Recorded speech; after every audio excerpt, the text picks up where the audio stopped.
No, this is the group that made me actually like D&D in the first place. Oh, okay. 'Cause that other group, Yeah. they don't have security clearance for that either, Nicole. That's way too cool for them. No, yeah, no. All right, we're recording now. Cool. Also, go ahead, Well, Tom. no, you go ahead. No, I was just gonna diss you, but then I realized we've just started recording, so I'm not gonna do it now. Recording. It can't be evidence. So last time, not that much stuff happened looking back at it. We made our way to the Borderlands where we set up an ambush for the Empire Advance team who were not prepared for the blindness, the deafness, the lightning from the sky that awaited them outside that poor little gnome's house. Pa. Good old Pa. And they were evaporated, and Nordak's escape attempt was thwarted by Pa's cannon as he released his captive dragon spirit and tried to fly away, but was subdued by the party. Just to give you guys a little bit of timeline here on kind of what I'm thinking, and you guys can totally give input on this. It's going to take the Empire's army a long time to march to the gutter. Like a long time. Yeah. I don't think that there's a lot of significance that's going to happen in that time. So I'm thinking whenever you guys are just ready, we will advance. Not this session, but maybe next session, up to when they are getting closer to the gutter. Otherwise, we'd have like 5 or 6 sessions of kind of just filler while we wait for them to get there. The only thing I could think of us trying to do is trying to maybe bait the assassin out and kill her. Absolutely, and that's what this session's for, and maybe the next session. Okay. But just once it starts, I think we'll do a little bit of like a montage of siege preparations and things like that. But I don't think we actually need to play out the 100 days or whatever it would take them to actually march through there, because I think it would just be a lot of hanging out. We can do a little cutscene for that, Yeah. A montage. But this session, there was some stuff you guys were thinking about doing. One of those were trying to bait out the assassin.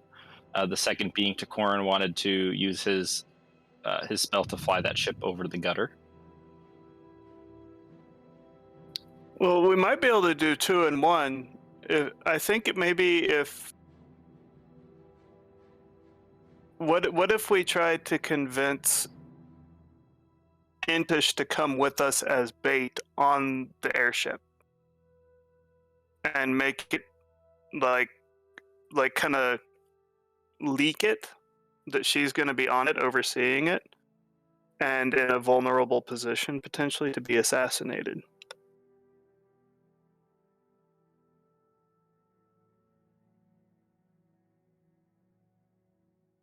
We could try. I would, if I were on the other side of that, I would be leery going onto some magician's flying ship and thinking anybody on there was vulnerable.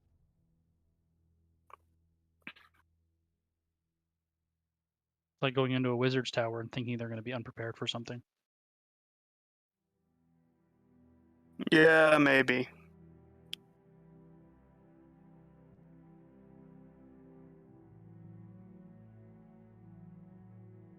It might be worth a shot, though. I mean, the worst thing that'll happen is nothing. Well, and then if the assassin does strike at the council, at least one council member survives, even if it's not our favorite one. I suppose there's something to that, right? Then she has all the power. Or she just becomes our puppet. Dance puppet. Yeah. Boots does want a puppet. Boots would think we could actually like put little strings on her. I was like, no, Boots not a literal puppet. No, we need strings. She needs strings. They're not just doing the in sync dance. No, I think I might be the only one who got that reference, Nicole. It's in that music video, right? Yeah. Okay, Brian got it too. Okay, I guess I'm the only one that actually thought it was funny. I don't know. I don't even know what song that is. Bye. It's where they're like little action figures. They're the one of the little action figures on the store shelves, and they like come to life. something like that. They're puppets. They're puppets? I thought they were like in a box though, weren't they? They were like Yeah, they're puppets. Oh my god, boxes guys. puppets. Guys. Doesn't make any damn sense. Oh, All right, so we gotta stop now and go watch the NSYNC Bye Bye Bye music video. Oh, Nicole, your pizza should be ready, by the way. oh, shit. Be okay. Thomas, did you approve my spell, by the way? Yeah, that spell that I looked at for sure.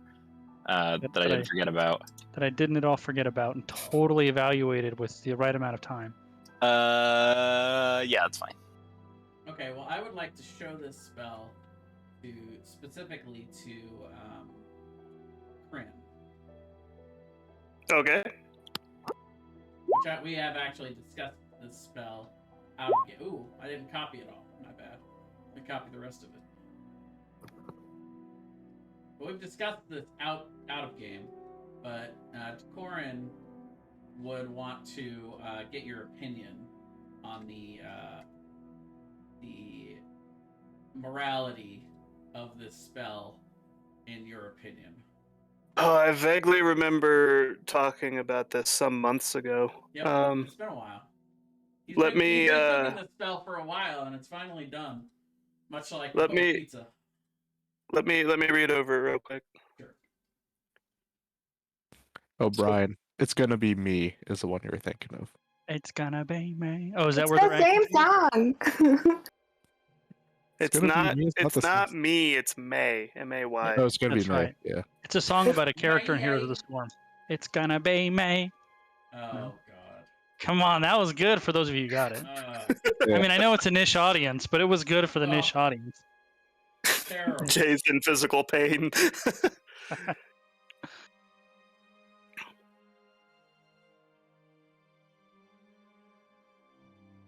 What is Mongoose gonna draft this game? It's gonna be me. It's gonna be me. There was a time in the game where that joke. That was the answer. That was the answer. Yeah. I started getting May bands. Anyway. Yep. So, yeah, Thomas, I think we'll take a coffee. So Thomas, I would. Right. So Thomas, I would install my third and currently final full-length mirror on the ship that we're planning on traveling on. Okay. So that I could cast Decorin's dimensional mirror upon it. And by the way, that means if anybody wants to, they can step through my study directly back into the Alliance, or directly back into SRA from the ship if they want. They can go right back and forth. Specifically from your house, Drusal. It's That's like where the mirror is. Tokarin's extra-dimensional transport hub. And basically, yeah. But yeah, so you don't have to spend time here on the ship, and if you want to work on something in the 4 days that we're traveling there, you can actually hang out in the study where time passes 1.5 times faster.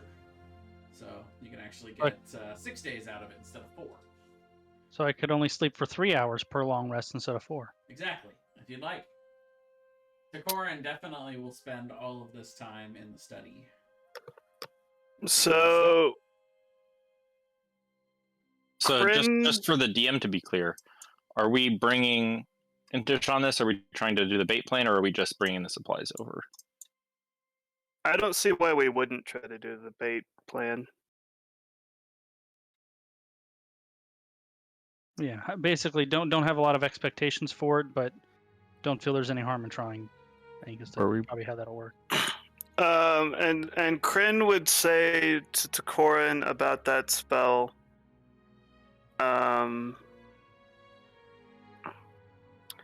That it's not inherently unethical. It would depend on how it were used. And that he would trust to Corin to use it ethically, but would request that that spell dies with him. I can certainly refrain from sharing it with anyone. I think that's how Kryn would view that. Seems fair to me. You should teach it to Boots. You should not teach that to Boots. I don't know what it is. I feel like when it comes to ethics, Boots should be in on it. Well, I don't- few I people don't think need it Boots less would than be- Boots, yeah. I don't think Boots would be that interested in it, to be Probably not. honest. Yeah. Maybe for the lulz factor. Yeah, for the lulz, but only to Oh. Boots normal would people. Boots would want to do that to Kryn. Ah. Maybe. Or make Really? Kryn use it several times over. Anyway, so yeah, what I'd like to do, if it's all right, is I'd like to go back to SRA and interview the war prisoners that we have, the captured magi from the Order of Azure that we hadn't ever really decided what to do with them. Just for calendar purposes, does that mean we're taking a day to do that? Oh, no, We I should can probably I do can that. while we're on the ship. You can I can use go straight to Tokarin's SRA, yeah. Tokarin's elemental transport hub to go to SRA and then So come I on. only Well, have to be on the ship once a day to cast the spell, and then poof, there we're off. Speaking of SRA, Brian. A little bit before you guys embark on the ship, you would get a message from Cyril. All right.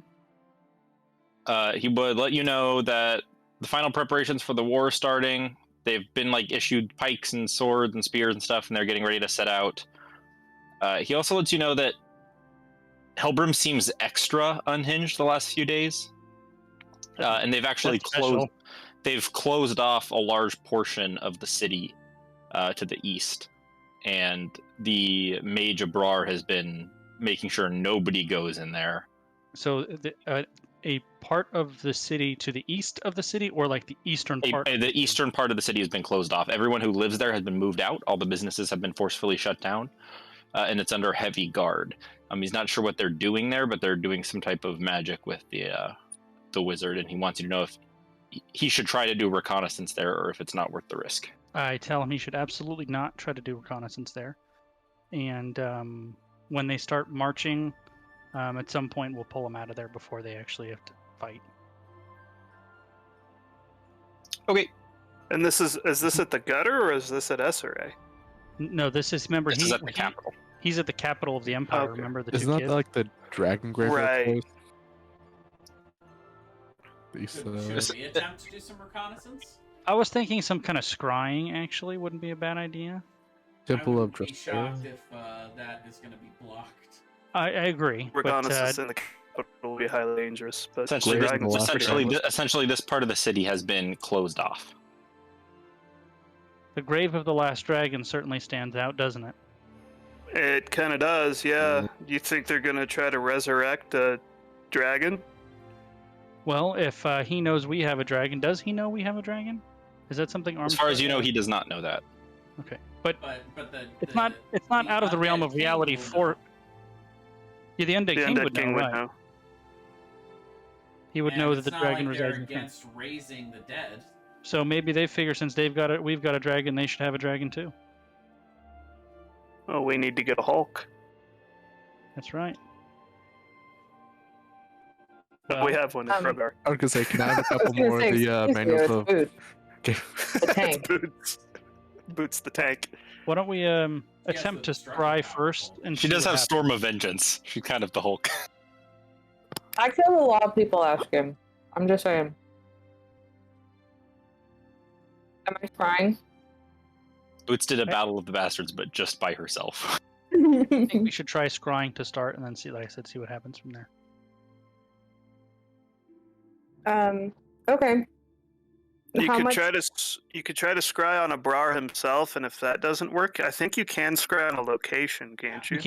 You can So absolutely. you can scry on the grave of the last dragon. If you can't scry on a Brar, because it's entirely possible he's got wards up against that. Totally. Not only possible, I'd say likely, but Well, not Yeah. only that, but when you cast the spell in an area, can't you move it, or can you not move it? I think you One get second. more of like a general overview of the area than a.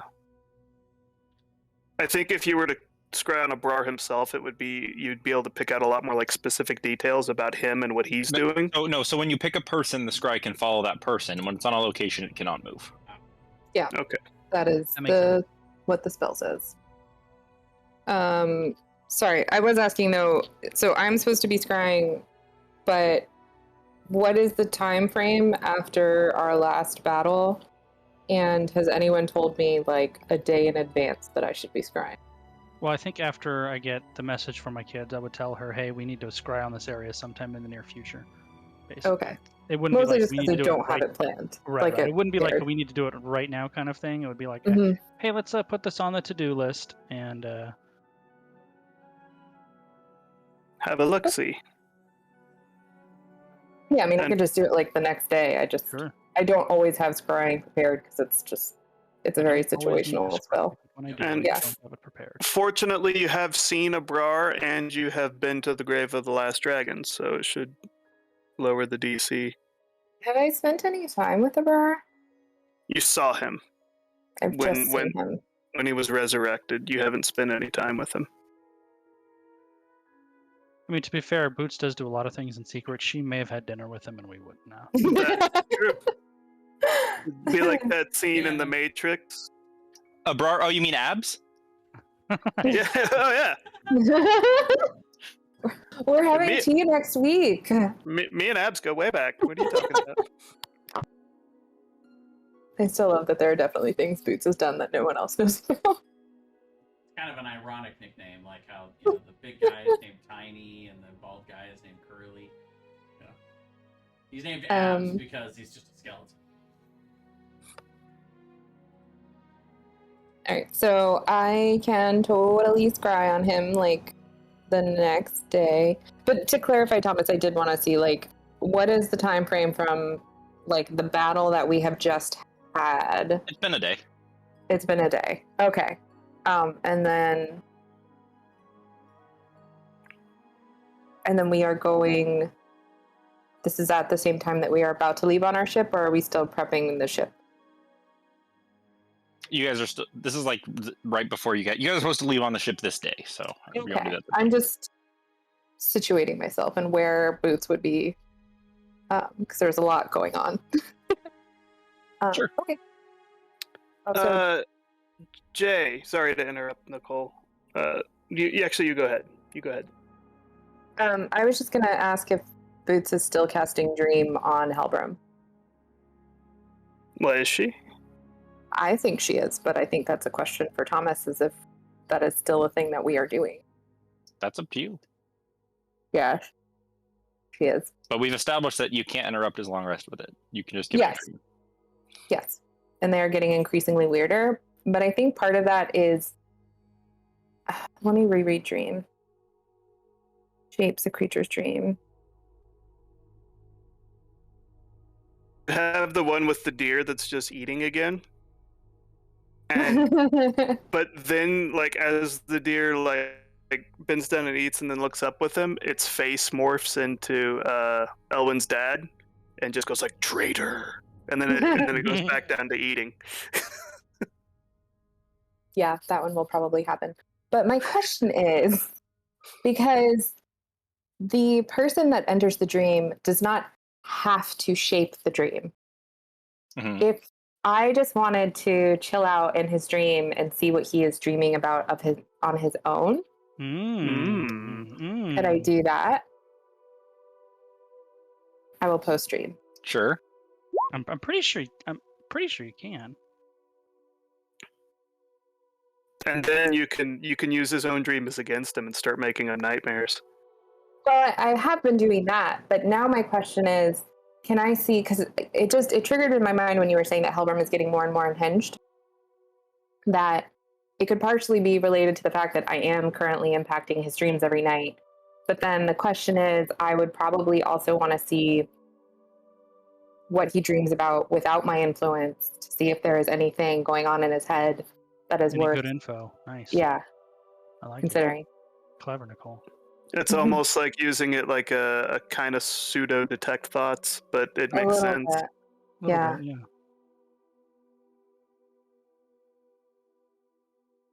Is that okay, Thomas? Sure. Roll an insight check. Okay. I mean, I could theoretically also send other people in. I think for right now, I'm just going because it's me. If you want really good insight, you could take me. I have high insight. If you want More bad than insight, 5? you could take me. That is what I want. If you want terrible rolls. Do you want to take me with you or no? I mean, I think at some point, like because she would mention this to everybody, and she would be like, I've been, and she has mentioned this to people before because she sent like Darsalian before. So I think everyone knows that this is a thing she does, just like right before she goes to bed. She's like, time to fuck with Helbert. If you reminded Krem about it, he would say that he wants to go one of these times and look. Okay. I'm gonna assume this was just like this past, like right after the battle, because I keep it prepared, every day. Okay. For this specific purpose. Can I go with you? I want to go. I think I have to send someone. It's either me or someone else. Okay. So maybe I would next have time. to send you next. Okay. Yeah, he has a pretty normal dream. It's not very exciting, where he's just in a meeting and he forgot to do some paperwork, and everybody's looking at him, and he's really embarrassed. And then he freaks out and flies through the ceiling, and then flies off into the sky, and then he's flying over the world, and it's super gorgeous, and he flies up into outer space, and that's the dream. You don't really get anything. Did I you thought go to for the sure moon? He's gonna Insight. slaughter It's just the a dream. clerk.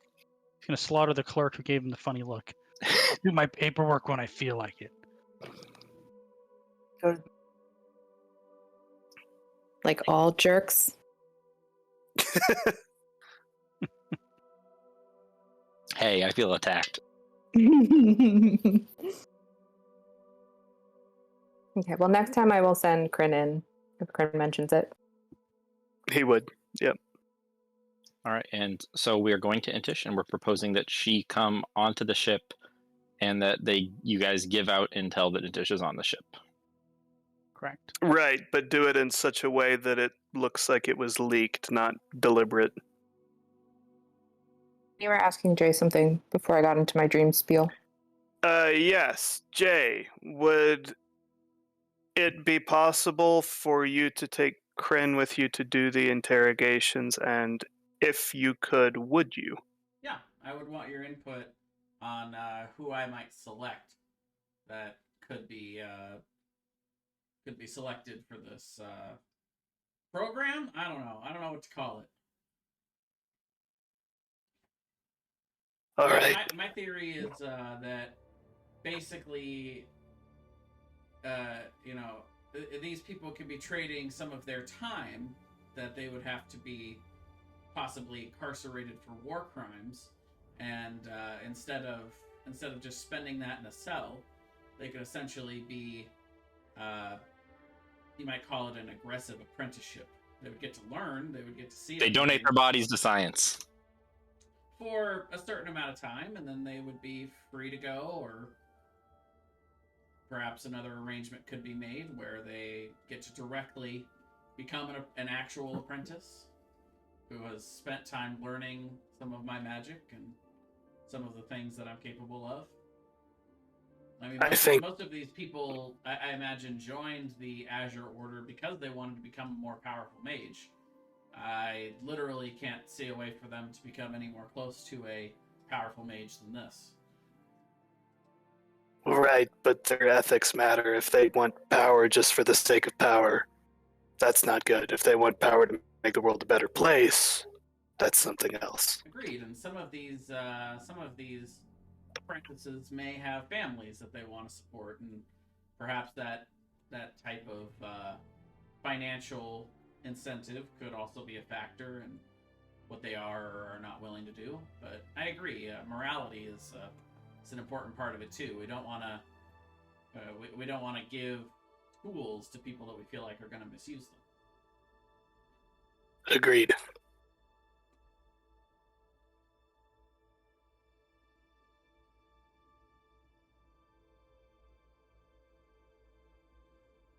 So maybe we send Rogar, Boots, and Jersali to try to convince Intish of our plan, and then maybe Kryn and I go to Essere and interview some apprentices,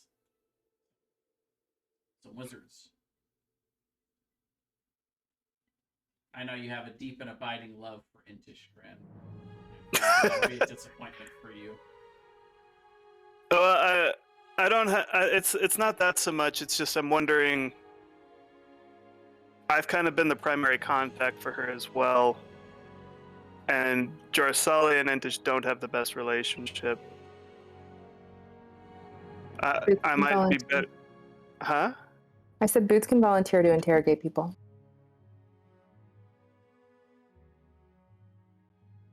I must admit, I don't believe they would be able to withstand your interrogations. Yeah. Okay. Kryn will agree to that. Kryn will kneel down to her and just say, "Just make sure they're not shit people, all right?" Yeah. He'll smile and ruffle her hair. I mean, I won't kill them to death. Well, I mean, you don't necessarily have to kill them, but just make sure they're not shit people. Okay. It's probably. I'm very good. If I'm gonna have you, help me with this decision, you should probably know what I'm interviewing for. So I'll send you the spell as well. Okay. You'll see why Boots can't have it.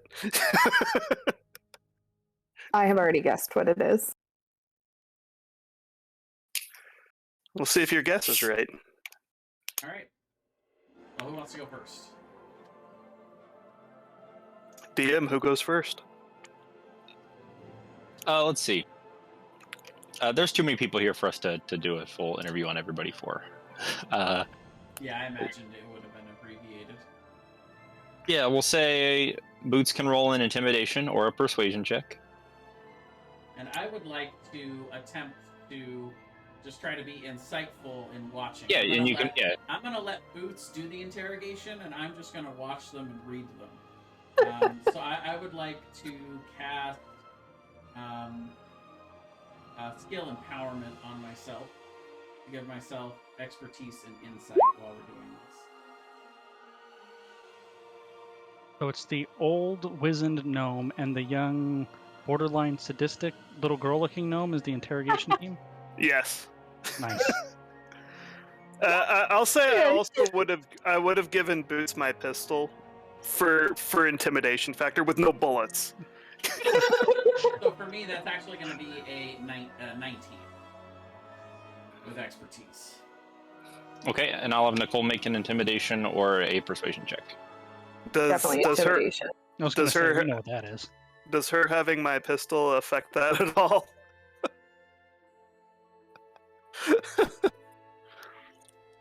She is just like holding the pistol and screaming.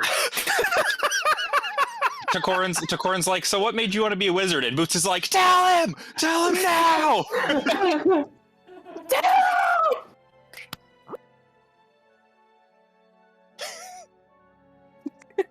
Takorin, man, I can't handle this. I'm gonna snap. Yeah, I'm gonna snap. So basically, yeah, in interviewing them, I'm not gonna tell them what they're interviewing for until I select who I want to choose, and then I would obviously be trying to convince whoever that is.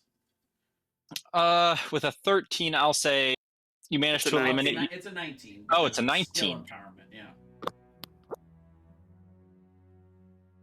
Well, in that case, I'll say you find 2 candidates that you think might work out. One is they're both humans because Empire. Naturally. One is named Pabror, Pabror. He's kind of a younger human. A lot of kind of why he got into magic is because his family never really had a lot, and he originally set off just to become a transmutation wizard so that he could turn all their copper pieces into gold, but found that he actually really ended up enjoying magic and kind of the study of it. and he ended up joining the Order just because he lived in the Empire, and that was kind of the only avenue available to him. But he values a lot of protecting his family and experimentation, although maybe a bit too much with experimentation. He still has a few qualities that maybe make him not a 100% best candidate. He's really interested in money. He really wants to find out a spell just to turn copper into gold. That's kind of his dream. But he doesn't have any necessarily, that's more of a character flaw than like a negative evil trait. He just hasn't had money and wants money. The other candidate is a young woman named Malim. Malim was a pirate for a really long time. She kind of got sick of everybody. All the pirates were pretty dumb, and she was always into books and learning. And eventually she left the pirate group because she found a wizard who gave her an apprenticeship. She started learning magic, but he eventually died in a tragic spell accident where he was trying to play around with magic, ended up destroying himself. And not knowing where else to learn, and only partway through her study into wizardry, she decided to join the Order. Her flaw is that since her master or her wizard instructor was killed in a magical experiment, she's a little timid with magical experimentation, and is a little bit afraid of magic and her own capabilities. So one is a bit under ambitious and one's a bit over ambitious. But it sounds like either one of them could be, if they had the right hand guiding them, could work out. Yeah. What do you think, Boots? She's still screaming. She doesn't I think you understand might that be suited for this program, soldier. I mean, I think she just she doesn't. Someone will have to tell her when she can stop intimidating them. Okay, we're good now. I think we've got all the information we need. Oh, okay. And then she's just gonna. Now we just need to make a decision. She's just gonna drop the pistol on the ground. Thank you so much for your time. I really appreciated this experience together. It's been great. It was a pleasure meeting you. Pulls the trigger, it goes quick, and then she walks out. Nice. No, she just dropped it on the ground because she was like, I don't know what to do with this thing. She might have even been holding it wrong. I don't know. Use this. Boots puts one round in and spins the chamber. She's just like, who's feeling lucky? I specifically stated I gave her no bullets. You don't know what Boots has. That is very Bullets. true. It's true. Little did you know she's actually been collecting bullets from you for years, like 1 week at a time, one bullet. One bullet. Do you think she wouldn't? I don't know. I do think she would. Anyway, so she fills it with bullets. I think eeny, meeny, miny, mo. Catch a tiger by its tail, or something. That one. I'm just gonna point at the second person, Milam. I believe so too. I believe if she is interested in the program, then she would probably be the best one for it. Are you interested in the program? Let me go find out. Are you still interested in the program? Fuck! So first of all, just for sake of my knowledge and what kind of dealing we're making with them, has it been decided what the fate of all these wizards are long term, or? Nope. Some of them are working under supervised apprenticeships with SRA, mostly doing like the forbiddens and things like that. So it kind of depends. It's something that they just decided like we'll figure out after the war. But right now, most of them are just kind of like. There's a few that are really stubborn and are like clearly just here for the war crimes and they're staying locked up. Yeah. But a few of them have just started doing like a few jobs here and there, helping out SRA with various tasks, trying to earn their freedom. Yeah, they put that on their prisoner of war survey form. Why did you join the Azure Order? For the war crimes. For the war crimes. Yeah, basically. All right. Well, basically, I would give a very bare bones description of the spell that I'm working on for Malem and what it would entail. Basically, possession for a certain duration of time that we could agree on. You would get to observe everything from from essentially the looking glass, and I would show her the double chamber gem. And we would be able to communicate during this entire time. So if you had, for whatever reason, become uncomfortable and wanted to end the arrangement, then that could be done. But essentially, I'd be willing to pay you handsomely for this time, and you would be free of any pre-perceived war crimes. You'd be free to go as soon as the time was over. Make a persuasion check. Ooh, 11. That's not very good. Especially not with the +9. Yeah, that's a 2. That's double 2s even. She says, "I'm really interested. Sounds a little scary, to be honest. Can you make some time to think about it?" Absolutely. How much time do you need? Is there a time limit? Not really. How about we say 3 days, and I'll message you to see if you've had enough time to think. All right. All right. I think it's a great deal. You mean War I think crimes. it's a great deal? I do. War crimes are bad. Picks the gun back up. And I'll turn and be like, oh, and by the way, there's a 100 gold bonus per month, in case you're interested. And then I'll leave her with her pondering. Alrighty. Even if she doesn't go for this this spell thing, she might still make a good apprentice for you, though. True.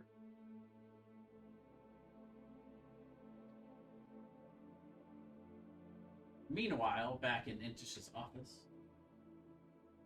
Meanwhile, Thank you. There's Kryn just screaming at Intish with a gun. Look, you're gonna get on that ship right now.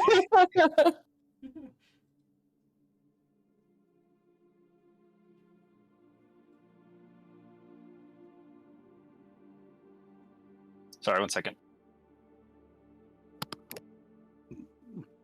All right. So you want to let Intish know? Yeah. So Intish is totally down for that. She wants to know. So her choice is essentially what she would say. She would say that she can have her steel hydras are currently working bodyguard duty from the shadows on all the Alliance people. She can pull some of them off of that if you want them to come on the ship as well. What But for? her suggestion would just be to leave them. I would want to leave them because we don't want the council to get assassinated, and maybe they can stop them, maybe they can't, but hopefully they could at least create enough of an alarm that that the council members might be able to escape if the assassin comes for them. Or get a word to us so that we can try to Or get that. to defend them. Yeah. Yep. All right.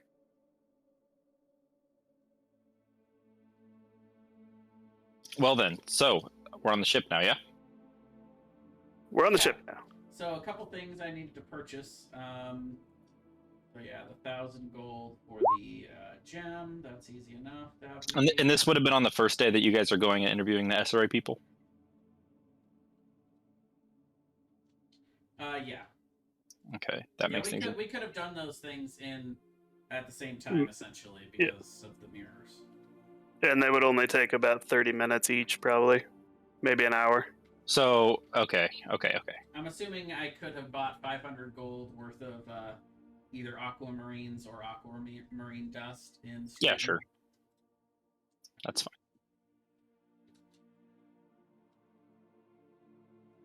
How many days of training have I missed or can do with the Emperor? This is 1 day, so you could do one if you wanted to. Yeah. You guys haven't actually talked to him in a while, so he's like, Well, every day we come back, I was hoping I'd be able Sure. to train. yeah, you come see him, and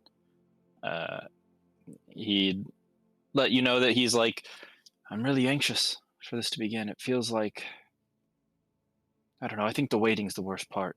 You know, I'm just ready for the fighting to start. He says that because he hasn't been in a battle yet. I Yeah. mean, you guys fought a monster or two. I mean, yeah, that's not war though. Yeah.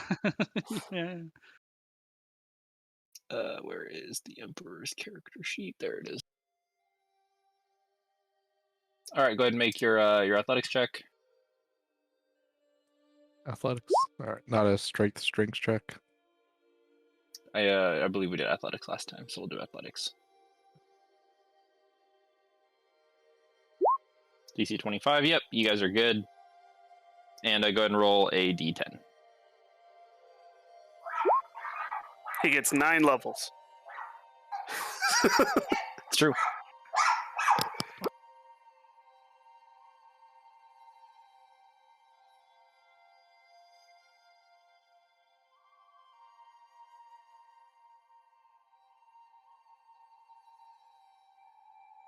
Okay, so we make our way onto the sailing ship with Intish.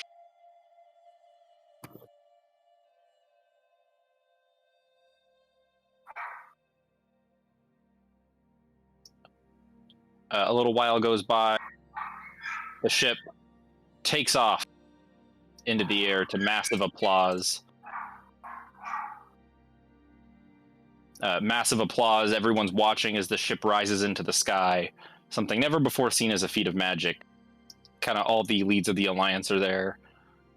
Pierce is there, Mara's there, and everyone's kind of applauding as the ship lifts off from the water and flies. Kryn breaks a bottle on the side. Yeah, there's a large crystal ball where the normal like steering The helm would be, and I actually take the 50 gold worth of aquamarine dust and I sprinkle it over the crystal ball, which glows a vibrant shade of sky blue, and with that you actually see the particles of the dust kind of radiating around it, and then it flows down to the ship and flows out under, and you actually see a sparkle on the hull of the undership, almost as if it's water, and then it starts to float up, almost like it's carrying it. And this is a big feat for magical progress. The first flying ship ever in Khuros, at least to anyone's knowledge. So this is a big achievement for the Alliance, and people are fascinated by it. Many people are certainly going to write songs, and bards will sing them and tell the tale of the time they saw a ship fly.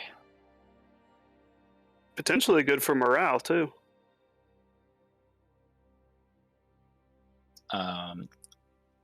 On the first day of travel, towards the end of the day, just as the sun is beginning to set, I'm going to have everybody roll a perception check.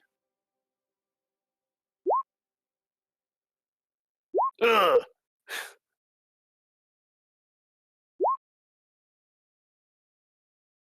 There we go.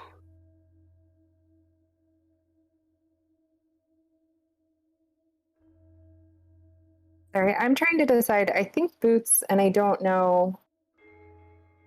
I wanted to double check how long it lasts. I think boots was actually going to take the shape of an eagle and fly alongside the ship. So she was going to fly like an eagle. It lasts a number of hours equal to half your druid level. So 9. Yeah, I think she would do that. She would just be an eagle for like a good portion of this. So let me pull up the eagle stats. Corn would probably spend like 5 minutes enjoying the breeze as they were flying up into the air, and then he would actually go and walk through the mirror and would be spending time in his study. Rogar tries to shoot down eagles. With the Dragon Slayer bow. No, not that. The eagle poops on Rogar's head. Nice. I die. I think eagles have an advantage on sight perception. I do. That's why I wanted to make sure I did that before I rolled, but I was going to say something anyway. So 24. second there, I thought you were going to say that eagles had advantage on pooping on people's heads. I was gonna say I thought the same Also, thing, Jay. We also have that. Me roll to poop. Oh yeah, do your omen, Nicole. Oh, Boots and Jarsali, you see far off, maybe 700-800 feet off the bow of the ship. You see the clouds beginning to make this strange spiraling vortex. In the center of it, you see a single individual flying in the clouds, kind of bursts of blue and red and green energy. You see very far off. You can barely make it out. It was a DC 22 perception check. You see a Brar is there casting some type of spell, flying very far off. Abrar is the mage, right? The like undead super mage. Yes, he was the first head of the Order of Azure. You're seeing this I- up in the air on the ship? No, he's flying about 800 feet off the bow of the ship. So he's flying with us, basically, like side by side. He doesn't appear to be moving. He's in the process of casting some type of spell or ritual. But he is up there, like he is flying as well. Yes, he is flying. Do I recognize what he's casting? Can I make that out? Make an Arcana check.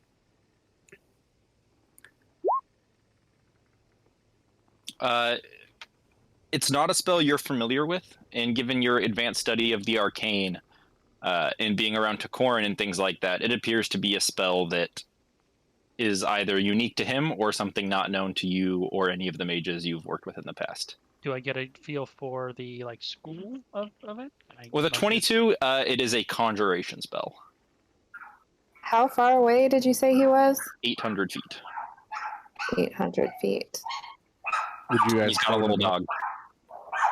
And his little dog too. Would you guys point him out to me? Yes, 100%. As soon as I saw him. I would take I- a shot at him with the Dragon Slayer bow. What's the range on the bow? 300 and 900. So All right. disadvantage. Yeah, make an attack roll at disadvantage. Unless you guys will stop me for some reason. Nope. Do I? Should we divert? 16 will miss it. Shoots past him. And he seems to do the last few incantations on his spell, and then this magic forms around him, and then disappears. He disappears or the magic disappears? The magic seems to disappear, and then suddenly a bolt shoots out of him towards the earth. And it slams into the forest below you guys somewhere. I rage. And then he teleports out. Where are we? Like what is below us? There's a forest below you, like a vast forest land. Is it just like is it like somewhere between the Empire and the Alliance? Is that where we are? Or is it like where is it geographically? Like You guys would be. so it would actually be on between the Alliance. on the Alliance side is where Yep. this would be. But he does this powerful spell that you aren't familiar with. It fires this purple arcane bolt into the ground below you, and then he vamps out. I'm gonna look down. See Make if a I can perception check. So knowing it's a conjuration spell and I'm pretty sure I would think that he just summoned something down there is what I'm thinking. I'll yell at Boots. Don't get too close, but can you take a look and see what that was? Since I already casted the spell, I will fly down with Boots and look. You can ride on top of me if you wanted. I already casted How the high? spell. How high up would the ship be, Jay? This is an important question, I suppose. Mr. Captain speaking, we've reached a cruising altitude of Yeah, what's the cruising altitude here? I wouldn't want to be more than, say, 150 feet off the ground. pretty low, treetop level. Yeah, I mean, high enough that we wouldn't be running into things, but, yeah, short enough that I could use my ranged spells to hit stuff on the ground if need be. So, you know, I don't really have anything that goes much further than 150.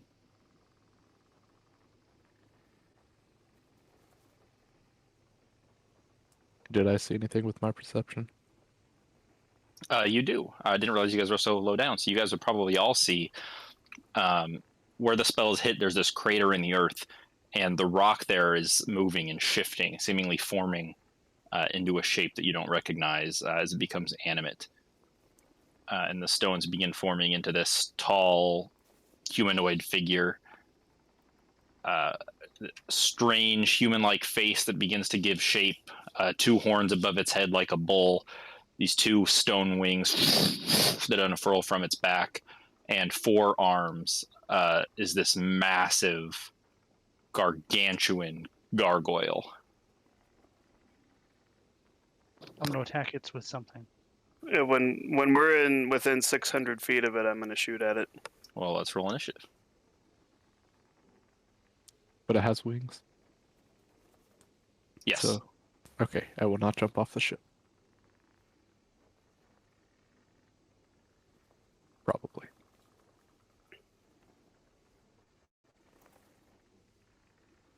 If I was looking at it, I'd probably be Love here. ship art. We're going to get so much ship art soon.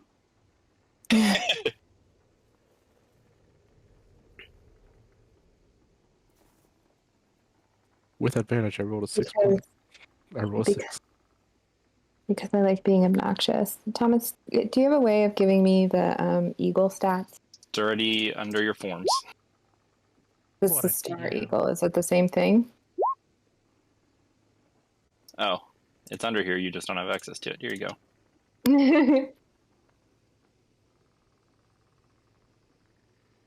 Thank you. You are a delight.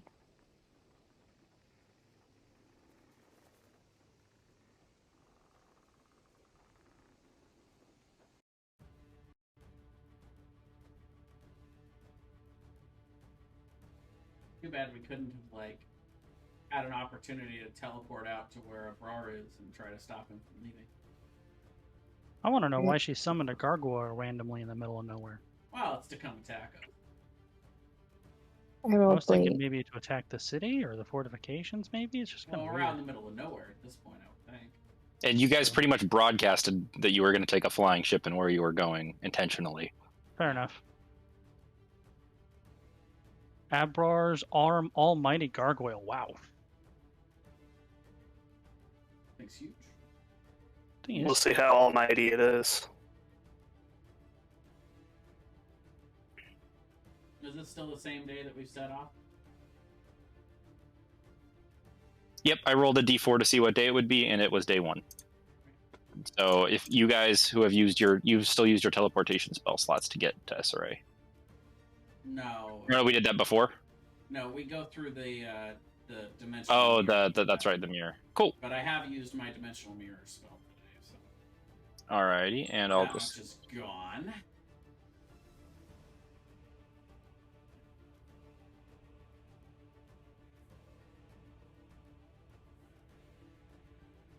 And I've used my 9th level spell. Make the ship fly. Alright. Boots, you're up first. Yes. I am going to.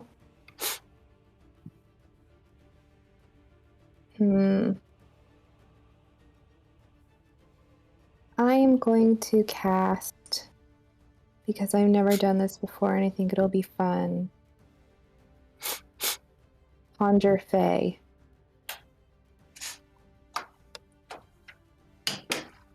And conjure a Fae creature. Hopefully one that flies. Which Fey creature would you like to summon? I don't know enough about Fae creatures to know one that flies.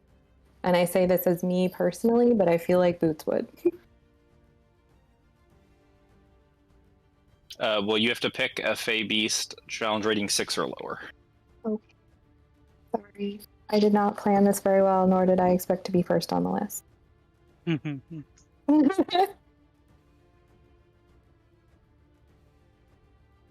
um, 6 or lower. Mhm. Oh, it takes the form of a beast. Oh, that makes it a lot easier. I'm just gonna make another giant eagle.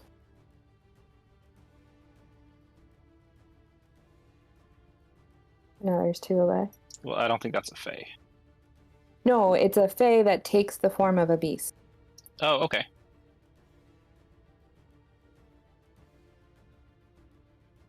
Let me see if I have an eagle token here anywhere. I don't.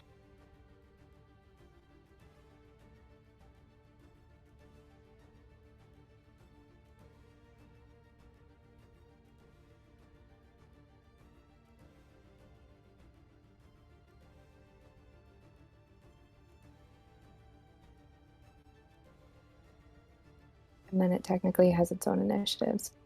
Initiative for it. And where are you summoning it?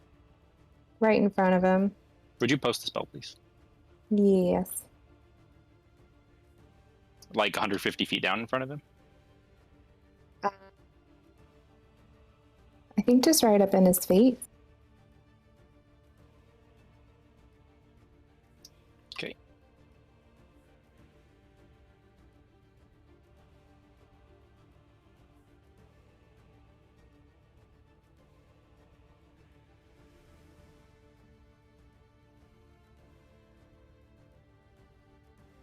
All right. I think that is technically my turn.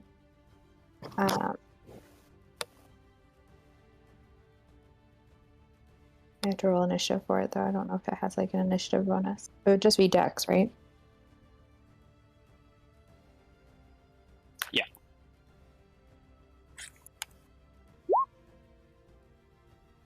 Okay, so it has a 13 initiative.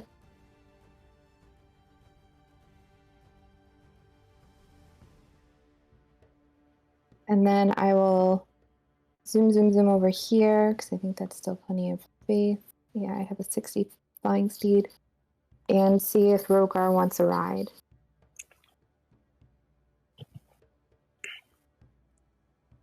I'll say no. Actually, sure. I'll say yes. Okay. As long as you And can then- carry me. Yeah, I can carry you. Cool. I'm an eagle. Look, do you know how much HP my ship has? I do. Kryn. I will shoot at it. I will shoot at it with sharpshooter. 12 to hit. No. Actually, I haven't moved, so it would be a 24 to hit. 24 will hit. That is 34 damage. That's it. All right. At the end of your turn, it will use its first legendary action to move 40 feet. And it's going 40 feet up. What's the Boots, your time? eagle can take an attack of opportunity if it wants. Okay. I was gonna say, I think that if Rogar had told me he wanted to move, we would. He wanted to what? If Rogar had told me he had wanted to move. You're cutting out. If Rogar had told me he had wanted to move, I would have picked him up and moved on my turn, because I still had, I think, like 35 feet remaining. Okay, so you can move Oh, half of that with Rogar. Okay, that's fine. Yeah, that's fine. Oh. Is that it for you, Kryn? Yep. Goran. And you can make your attack with the eagle boots. So Rogar, wherever I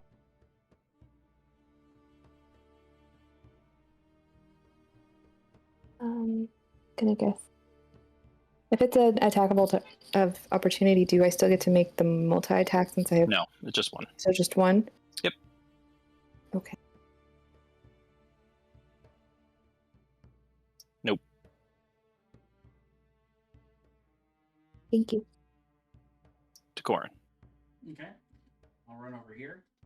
And can I see it from here? From there, probably not. I'd say you have to be adjacent to the edge to see it because it's so far down still. Okay. In the flying ship spell, it says that it has a speed of 60 feet, and the ship changes directions and altitude at your command. Is that like an action to command it, or it doesn't really specify that?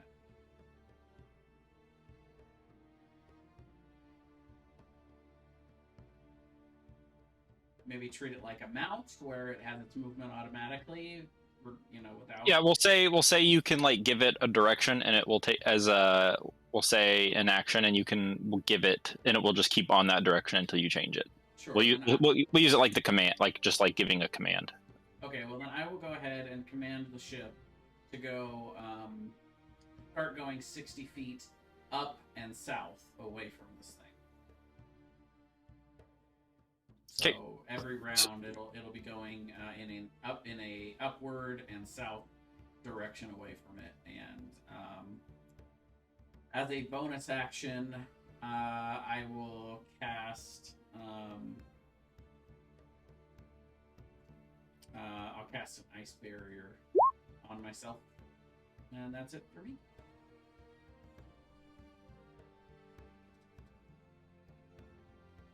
All right. At the end of your turn, it's going to move another 40 feet up.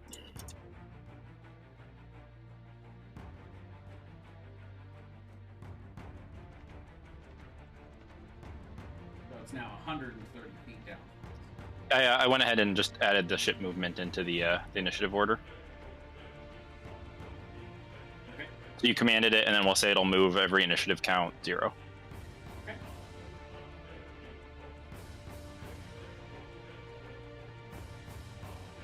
All right. Drasali. So it's flying up towards us, is that correct? Yep.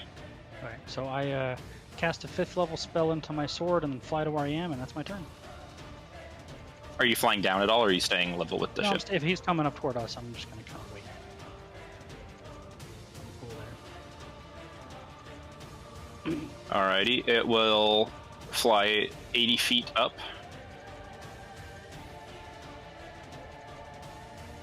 And does the ship have stats, Jay? Yeah, it's got an AC of 15. Oh, Class of 15, 300 hit points, immune to poison and psychic, and immunity to all conditions. Okay. You skipped my eagle's turn. I don't see your eagle in the initiative order. I know. He rolled a 13. I think he has to be manually added.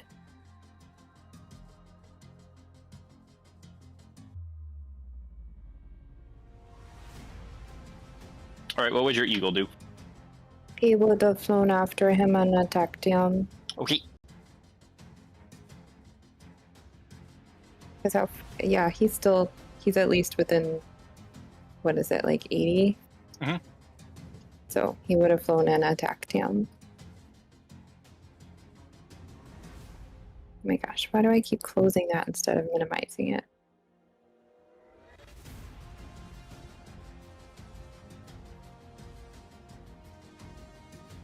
Nope. Okay, that's his turn. You know what, Jay?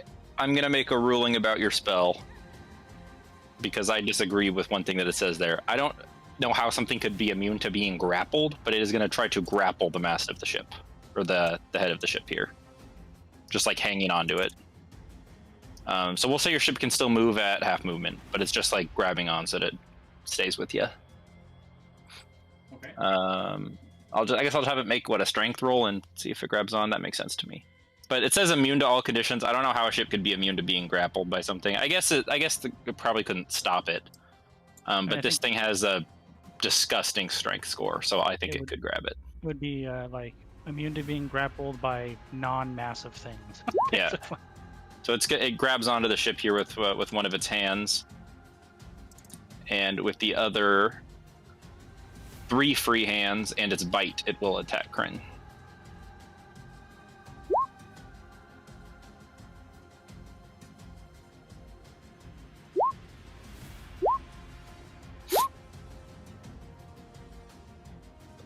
Two hits, 2 misses.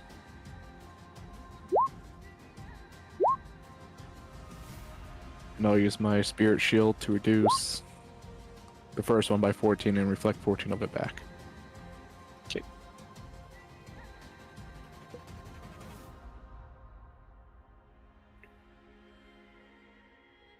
And then that's it for it. The guards all pull out their bows and fire at it, seemingly not affecting it at all, without magical capabilities. How did we not get these guards +1 bows? And on the Dragon Slayer bow.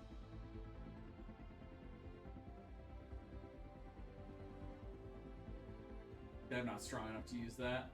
Not even Probably close. Gargoyle is, but I think it's too small for him. Alright, let's see what Intish can do. Should be fun. 22 misses Jesus. and 12 misses. Rogar. This music's too happy. Yeah. I'm gonna tell Boots to fly over and drop me on top of its head while I ready an attack action. Arcless attack action.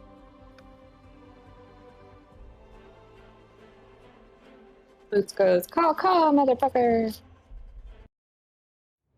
Yeah, maybe just the call. All right. I get what you meant.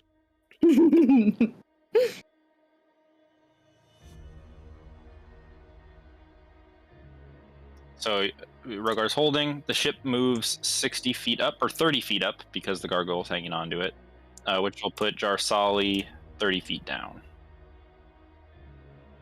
And Boots and Rogar as well.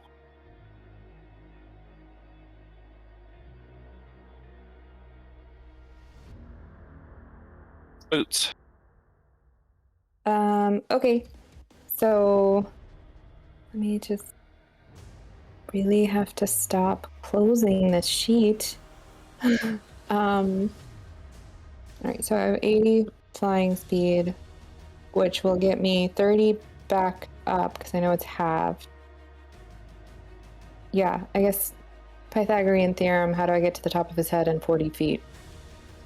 And 40 feet, I'll say you can get like to his legs and knees because he's so huge. Okay, then I will get there. And I will go to Rogar, caw, and then bite him. All right, Rogar, make your attack. All right, is it just one attack, or do I get all my extra attacks? I don't remember how we ruled that in the past. Do you, Brian? Say that again. Held attack, you just get the one, right? Held attack because you have to use a reaction to do it. You only get the one. Okay. Because it's what the extra attacks are when you use an attack action, but you're not using an attack action, you're using a reaction.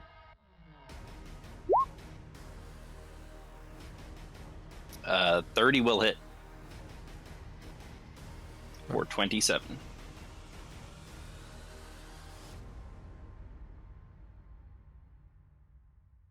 I see neither of those hit. Nope. Oh. Does Boots let go of me? Does Rogar want Boots to let go of him? He said the head, this is the knees. Yeah, I'm fine either way. I don't know if you would drop me off of the lake since that's where I we're mean, Boots would be there. If Rogar would like to jump off, Boots will not keep him from doing so. But he is I also... don't think she could. Well, that's fair.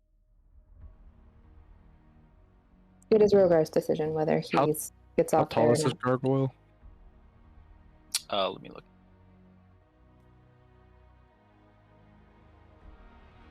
31 feet tall. Yeah, I'll grab. I'll jump off and grab onto his leg. Okay. Make an athletics check against his. Ooh, you are on there. Do you have advantage on athletics checks when you're reaching? Yeah, I think so. So Brogar jumps on and is now standing on his knee.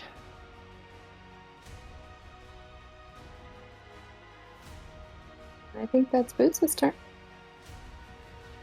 At the end of your turn, he will use his legendary action, or two of his legendary actions, to cast darkness around himself. That does not Is it? It is a cast. Yeah. Okay. Counterspell. It is counterspelled. He kind of breathes out this black fog that begins to wrap around him. Corn runs up, counterspells it, and as it comes out, it just dissipates into harmless, transparent fog. Could say if he's 31 feet, that only covers like half of him. It's off of him, so it'd be 30 feet away from him in all directions with his size. It wouldn't bother me, but it would bother other people. Is that it for you, Boots? Yep. Grin. I'm going to use a new thing that I got at level 18. Kren is going to reach into his trench coat and pull this like small barrel out and like a cask almost, and light a fuse on it and throw it at its shoulder. And he needs to make a DC 17 Dex save.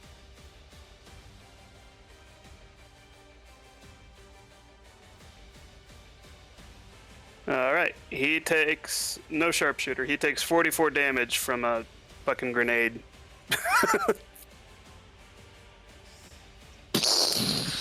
Seems to hate that. I was hoping that would maybe dislodge his grip somewhat. I was kind of aiming for the arm he was hanging on. I'll have him make a strength saving throw. We'll say to hang on. Okay. He hangs on. Oh, he made that.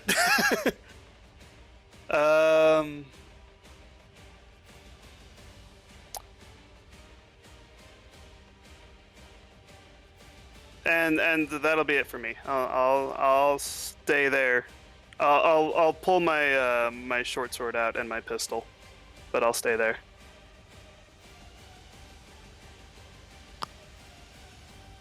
All right. He will use a legendary action to make an attack at Crane. This is going to be an attempt to grapple, so make an opposed athletics check. I can make acrobatics as well. You can do that. They're the same.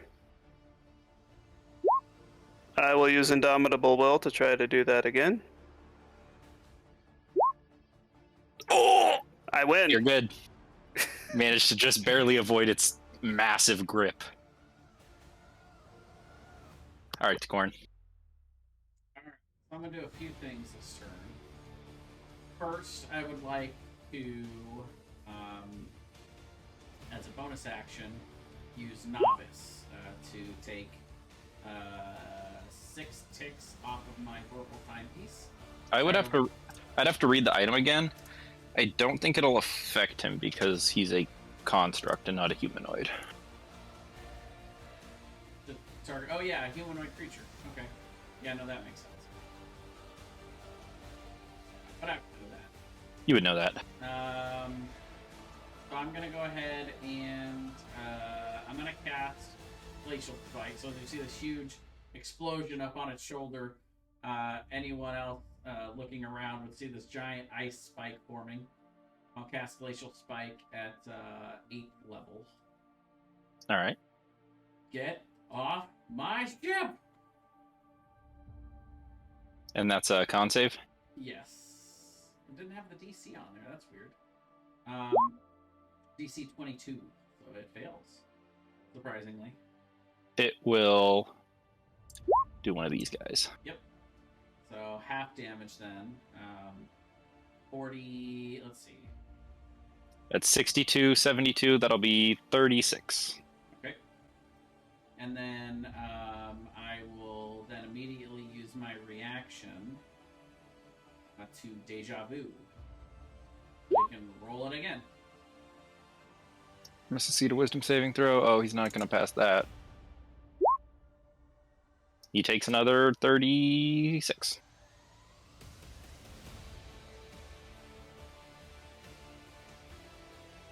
And just for funsies, he's still on the ship. I was just yelling that for flavor. Yeah. But as a bonus action, I will Ice Barrier for Kryn. Okay. Dressali. Thank you. You're welcome. I will fly 60 feet. 20, 30, 40, 50, 60 to catch up. And then I will attack. Actually, I will use a bonus action to activate my Blade Song, and then I will attack. So...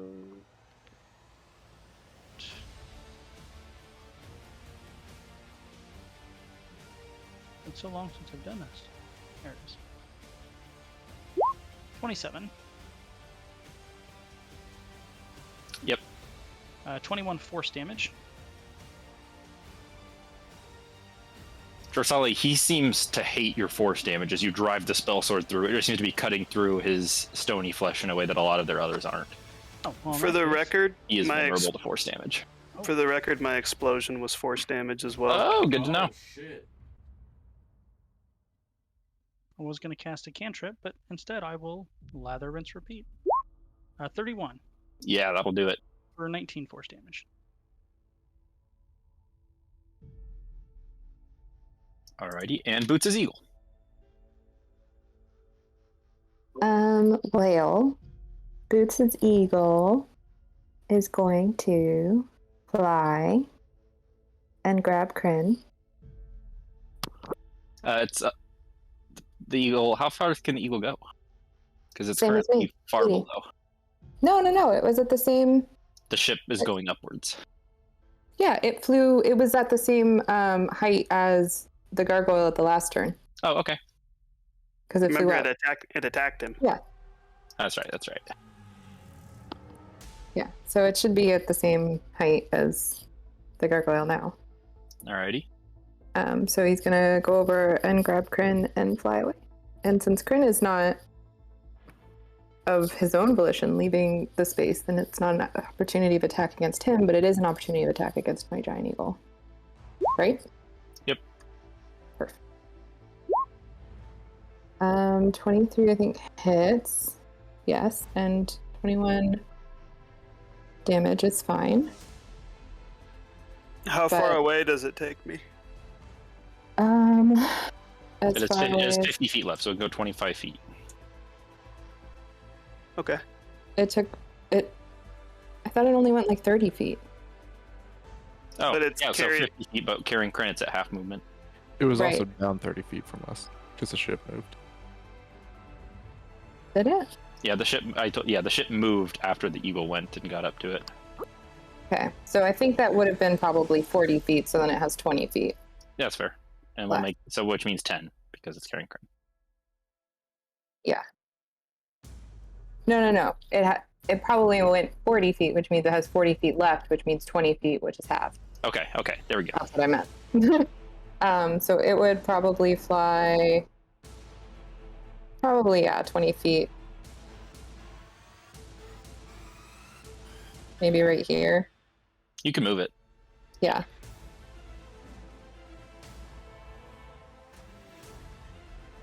Well, you'd probably have to just go straight up first, so you didn't fly through the sail. You can fly under the sail. Yeah, they can fly over the sail. It's fine. It's a big Okay. sail.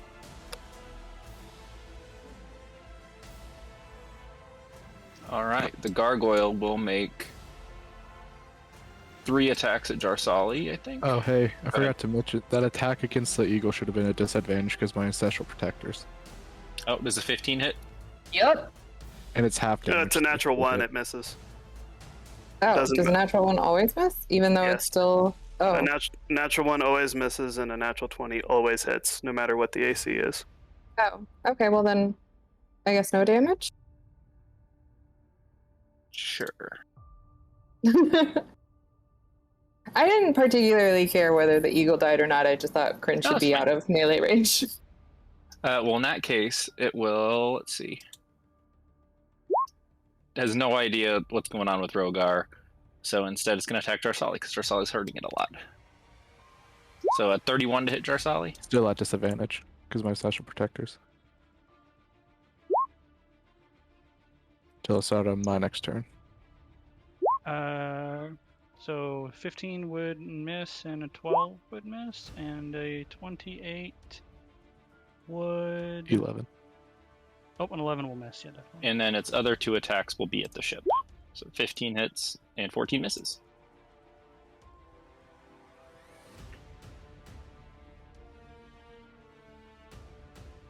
As the hull takes damage, you guys see some of the sparkle of like almost like an arcane force shield on the outer side of the ship kind of gets chipped away, but then kind of reforms, but it's just slightly less shiny.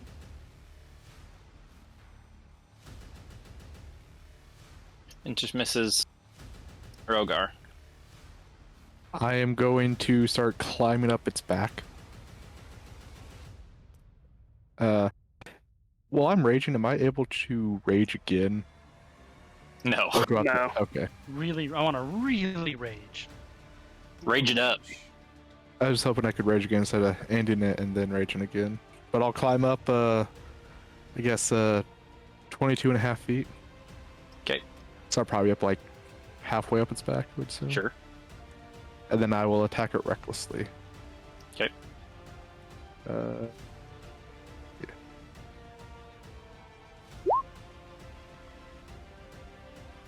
20 and 31.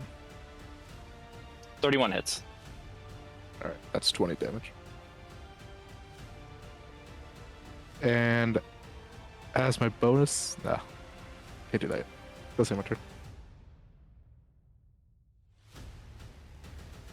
Alright. It will use its action, or its legendary action here, to move 40 feet. And it's going to go 20 feet down and 20 feet forward. So it is now beneath the ship. Boots and Jarsali can both make opportunity attacks.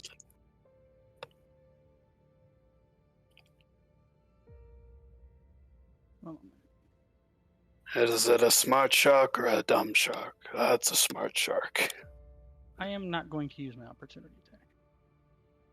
That's smart, I think. So sorry, I never get opportunity attacks because I'm never in melee range. Mhm. I can use a cantrip, right? But I can't Nope. use a spell. No, it has to be an attack. It has to be an attack. Okay. Unless you have something that lets you do it. And you can't cast spells when you're an eagle. Yes, I can. Can you? If Yep. you're warcaster, you can use a cantrip. Are you warcaster? Nope. Then you can't. Suck it. Nice. Does 24 hit? 24 will hit, but are your attacks magical? I mean, I am magic. I think they're not in your eagle form, unfortunately. Are they now? I don't think so.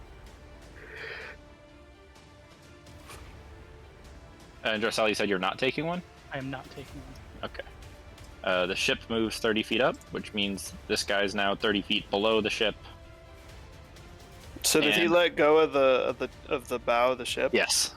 Okay. Oh wait, so the ship goes 60 feet up. So he is 60 feet below the ship.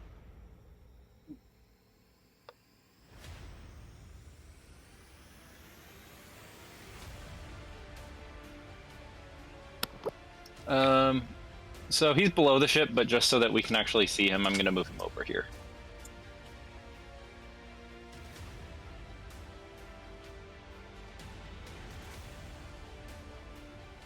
I need everybody to make a perception check at disadvantage.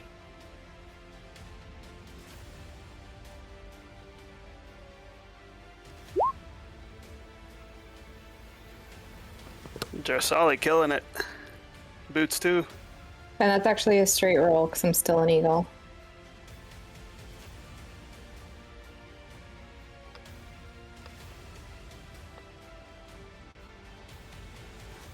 Okay.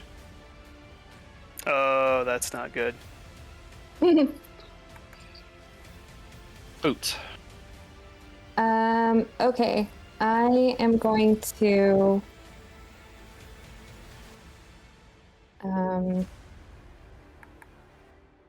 fly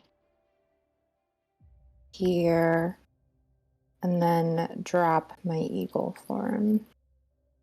And it's dropping my form.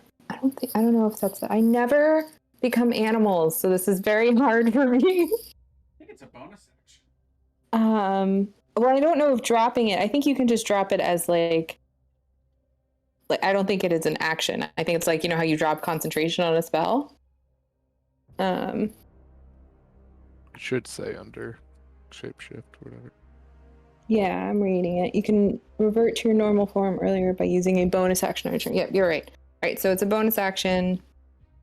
And then I will use my action to cast I think just guiding bolt.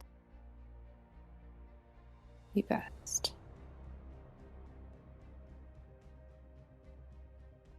Guiding bolt. Well, he's under the ship right now, so you'd have to. You have to be under the ship too, yeah. Oh, so actually, I guess I theoretically would have just cast it while I was like popped down so that I could see sure. him, because I can still cast as a bird. 27? Yep. 21 radiant. And then I would have blown up and then dropped Alrighty. screen shape. The boat no. is gone. Bad. Why is the ship gone? At the end of your turn, it will caustic bolt at the ship.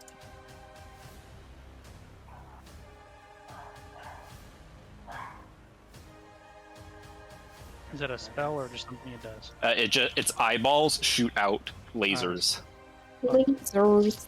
Or beams. Freaking lasers. Grin. I'm gonna try to get the eagle to put me down. Would it do so willingly, Boots?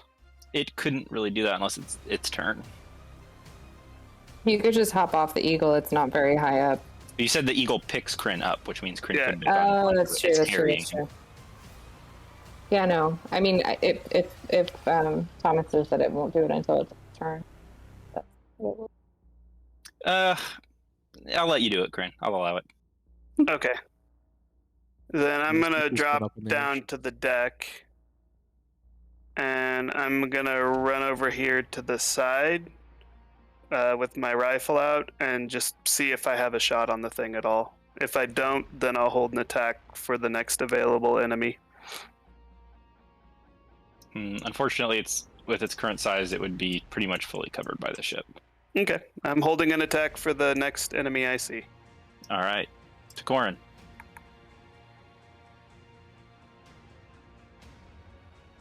Alright, so what I'm gonna do is always something fun. Corin's always got to do fun stuff.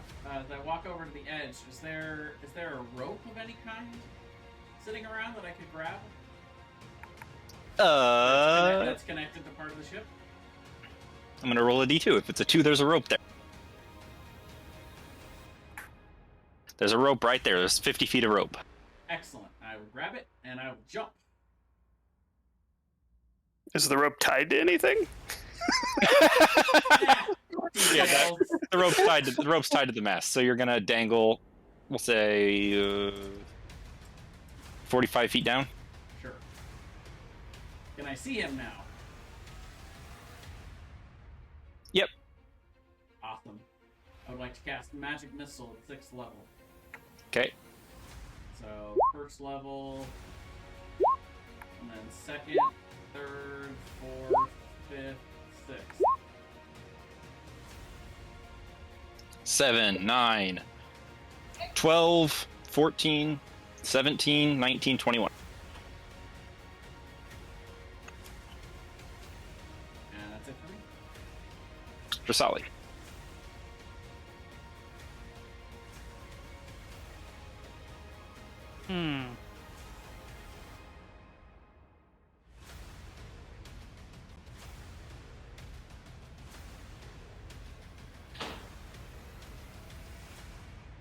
I will. So if it's 60 feet down and that far across, I won't be able to get all the way over there. I'm going to go like 40 feet down and up probably get us somewhere about there. I know I can't get in melee range, but that's probably about right. Well, you And- would be 60 feet below the ship as well, because it moved after No, because you I was did. up. I was with it before. But it when it moved dropped. after your Yeah, last the turn. ship moved. I wasn't on the ship though. I'm flying. Yeah. What I'm saying is that you and the gargoyle were same level, and then the ship moved up 60 feet. Oh, Yeah. so I don't have to go around the ship, is what you're saying. No. Yeah, no, the ship's above you. So I think then if I move diagonally, I probably could get right up to it. Move Yeah, you down should and be close over, enough to hit him. right? Actually, but like vertically, let's see. Yeah. 10, 20, 30, 40. Yeah, that's pretty close. So, I mean, the way I've been doing, I don't know how you're doing it, Thomas, is I always say when you're moving diagonally, just count the distance down as Yeah, half. no, you're fine. So, You can get there. oh, and it's 30 feet tall, right? I can, Yeah. I can, yeah, for sure. All right. In that case, I'll just attack it twice, thusly. Cut his toe off. Yeah. 27 Yep. for 22 force damage, and a 30 for 17 force damage. Alrighty. At the end of that turn, it will legendary action to make an attack at Jersali at disadvantage. Well, let's see here. Yep, it'll attack you. 16. Nope. Nope. And Boots, your eagle's turn. My eagle, now that it is free of Crin, is going to come and pick up Boots. And then let's see how far, because that was 20 feet, so that's 60, 30 feet. And they're both going to fly out over this way. And that's the eagle's turn.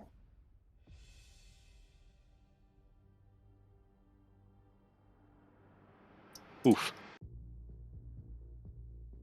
Oof? No, Why you say don't oof? worry about it. Don't you say oof? Don't you oof me, Thomas? I wasn't oofing you. I was oofing something unrelated. Hmm. Sounds suspicious. The gargoyle Suspicious. is going to make some attacks here at Rogar. It's fairly flexible to be able to attack on its back.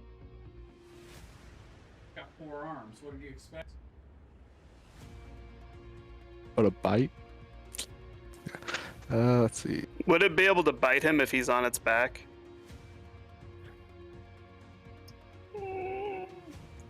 I'm going to say, Depends on how flexible it is. yeah. It just rotates its head around. Like. And then just bites him. Owls its head? Yeah. 3 hits. Especially since it can probably move Rogar around a little bit, because Rogar's not holding on with both hands because he's making weapon attacks. So if it wanted to kind of like volleyball bump him up a little bit to get him into range, I'm saying it could. Oh, okay. I'm imagining like the gargoyle just like wiggling. Like How many of there's a those? bug How on many of its those hit back. Rogar? Both crits hit and one of the claw attacks hit.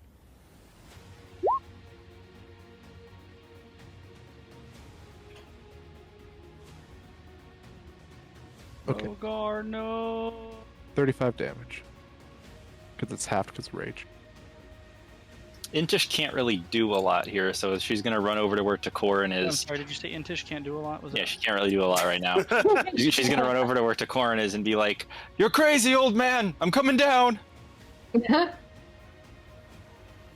And she will start descending the rope as well. Alrighty. We'll say she wants to give you a chance to get up if you want to, so she's gonna stand at the top of the rope and get ready to descend it, just in case you need to get back up. Okay. Rogar. At this point, would I know if constructs are immune to being frightened? Some of them are, some of them aren't. Yeah. Okay. This thing probably doesn't seem fearable. It's probably a fair assessment to make. Most of them are not frightenable. Well, The more intelligent ones usually are, but this thing doesn't seem super intelligent. I will climb up the rest of the way, so I'm basically on his neck. And I will bonus action Daunting Roar, try and frighten him. Let's see. Condition immunities. Petrified, poisoned, feared, exhausted. Yep. Nope. Cannot be feared. Okay. Then I will recklessly attack it again. All right. 31, 32. Yep. 50 damage even. And that'll be on my turn. Ship goes up. And the gargoyle at this point is just letting the ship fly away. Yep. So he's now 120 feet down. I'm looking a little worried. At this point, with a, what was it, a 35 stealth check? I know. Mhm. I rolled like double 20s, and I was like, what the shit? Who's on the ship? Me.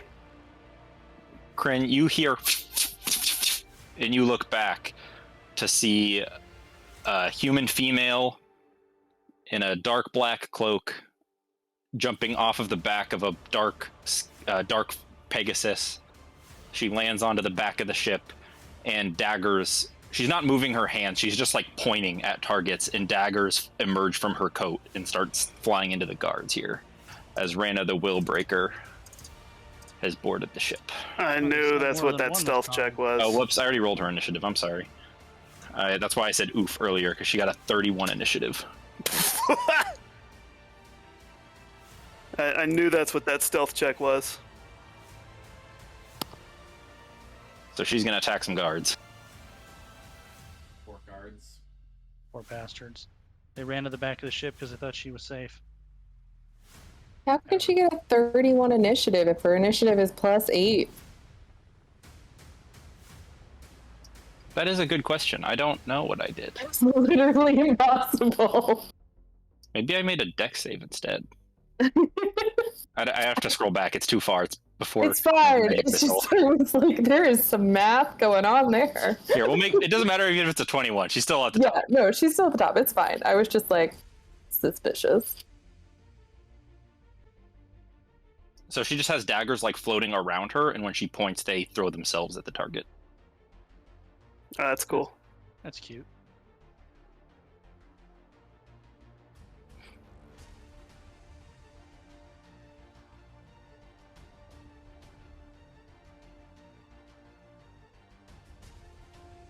And at the end of her turn, the gargoyle will legendary action caustic bolt the ship. He really doesn't like your ship, Tokrin. Does that Yeah, disadvantage? No, because it's not within 30 feet of you. I hit the gargoyle, the special protections when it's until it's my turn, the target has disadvantage on attack roll that isn't against me.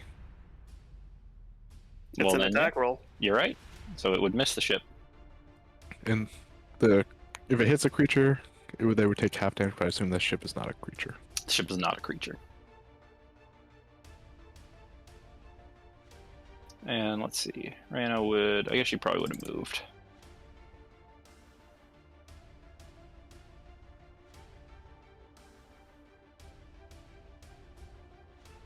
Boots. So I have a question actually. Boots is a small creature. Does that mean that it's still half movement to carry her? It can carry one small creature without a movement penalty, or it can carry 2 small creatures, or the equivalent of 1 medium. But you are a giant eagle, aren't you? No, I've turned back into Boots. Okay. And now I'm riding a giant eagle. Then it will not be half movement. Okay. So then I will move. Well, technically, I can't move. I would have to wait for the eagle to move. Is that correct? Mhm. Well, I will at least use my last wild shape to use my starry form. And I will do my archer form and my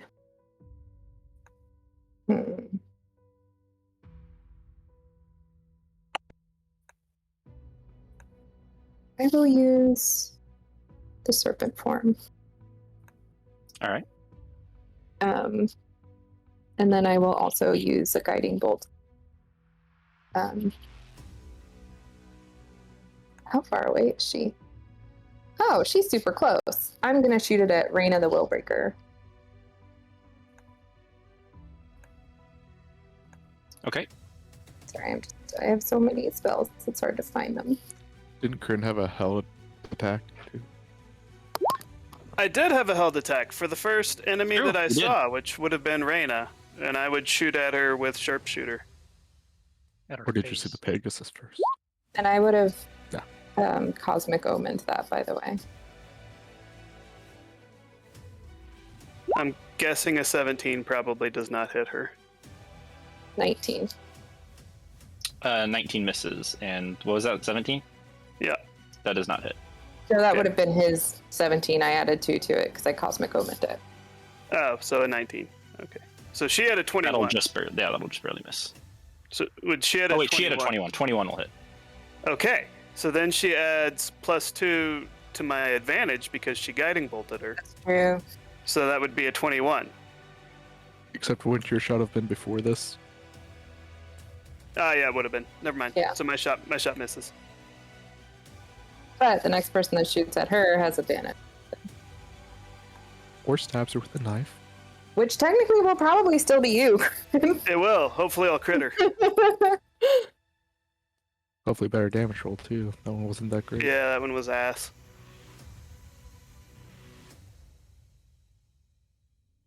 But I think that's my whole turn. Sorry, Thomas. No, you're fine. But the, All right, the 9 great. radiant damage was on her. All right. Alright, I'm gonna move this way. I'm gonna shout towards Intish and point at Reyna and tell Intish to get away from her if she can. And then I'm going to shoot at Reyna with sharpshooter.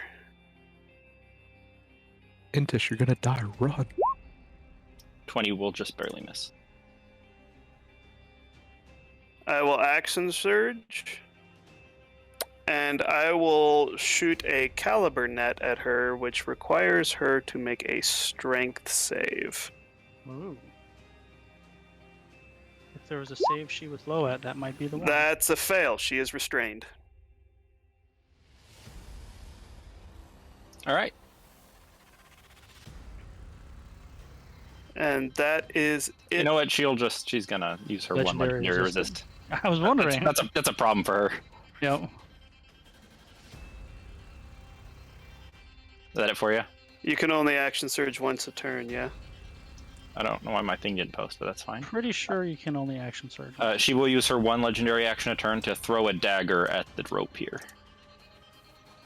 Wait, can you action surge more than once a turn or only once a No, turn? just once.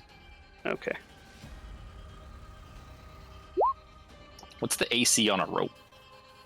Low. Well, it would be hard. I'm to giving hit, it half which would make cover it 'cause it's hard to high, hit. But Rope it, has an AC of 10. If it's more than 30 feet away, it gets a +2 to AC. If it's 40 feet away, +4. So it'll be a 14 AC. And you gave it half lucky. cover, so she misses. Well, I think that's what the half cover is because it's far away. Well, but it's 50 feet away, so would that be a 16 then? Because it kept increasing by increments of 2? Do her daggers even have a range of 50? What is their range? Let's look. I think it's 40. Their range is 80, 320. Oh. She has very long range on her daggers. Yep. is it probably a dagger spurt? I think it would hit a rope. It's not that far. And that's like half her range. Alright. Yeah, how many hit points does a rope have? Ropes Like have 2 hit 2. points. Yep. That's a good guess. Intish is holding the rope, now holding on to Decorin. I'm gonna make a strength check. Luckily, Takorin's light. Ooh. Takorin's light. I'll give her advantage because Decorin is light. So she's hanging on to Decorin. That was me. I'd probably be gone. Her arm would have ripped out of the socket too. Well, you know what's awesome about that is now Intish can't bullishly go try to fight Reyna and die to her like I think she might. Can I use my movement to climb up to within 30 feet of the side of the ship? Let's see, it's 50 feet. You climb at half movement, so you're 50 feet down, so you could get to 35 feet. There's no way that all 50 feet was all the way down, though. There's You said 45 feet. 45 feet, that's what I said, because you were 5 feet off the side. So I can climb. You can get exactly into 30 feet with your full movement. Excellent, because I will bonus action to Misty Step back up onto the deck.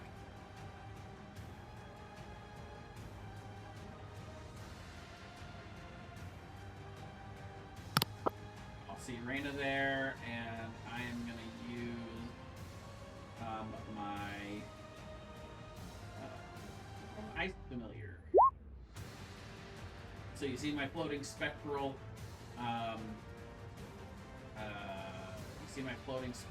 spider for a moment, and then it poops out into a big old ice elemental right in front. Oh no, actually, wait, what? I made a custom token for it. That's weird. Let's see.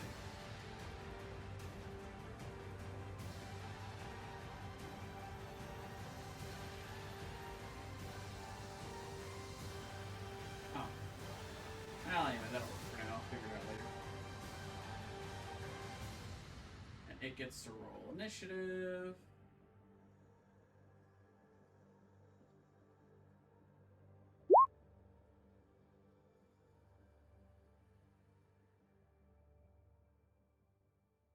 And yeah, I'll summon it right next to Reyna. All right, the gargoyle is going to use its next 2 legendary actions to darkness itself.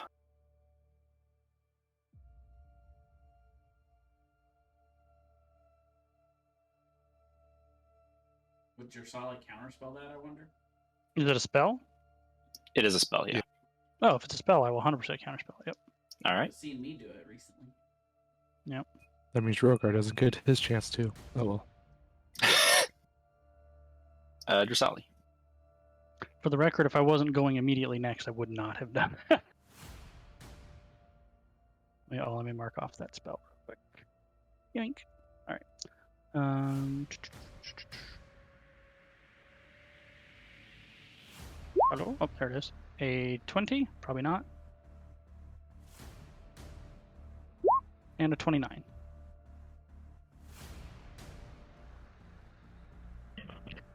Uh, 29 hits.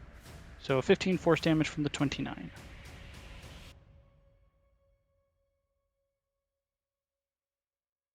And that is it for me.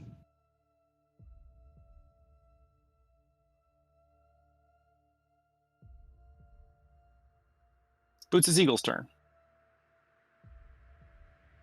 Coolio. How far away is the... Is it still only 120 feet down? No,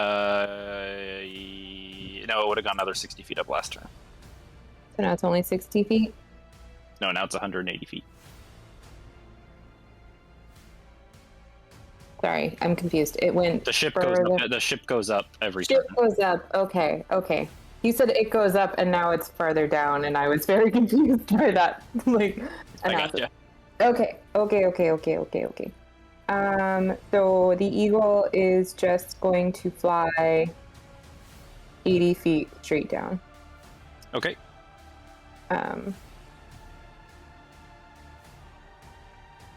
So now what? The gargoyle is 100 feet away? Yeah. So Yes. then as it's, because that was its movement, it's going to use its action to just keep flying down. Okay. Another 80 feet. Okay. So now it's 20 feet above. No. Yes. Now it's 20 feet above the gargoyle. Correct? All right. Yep. And that's the eagle's turn. Ice Elemental. Yeah, it's going to ice slice twice. Miss twice. And that's it for it. The gargoyle is going to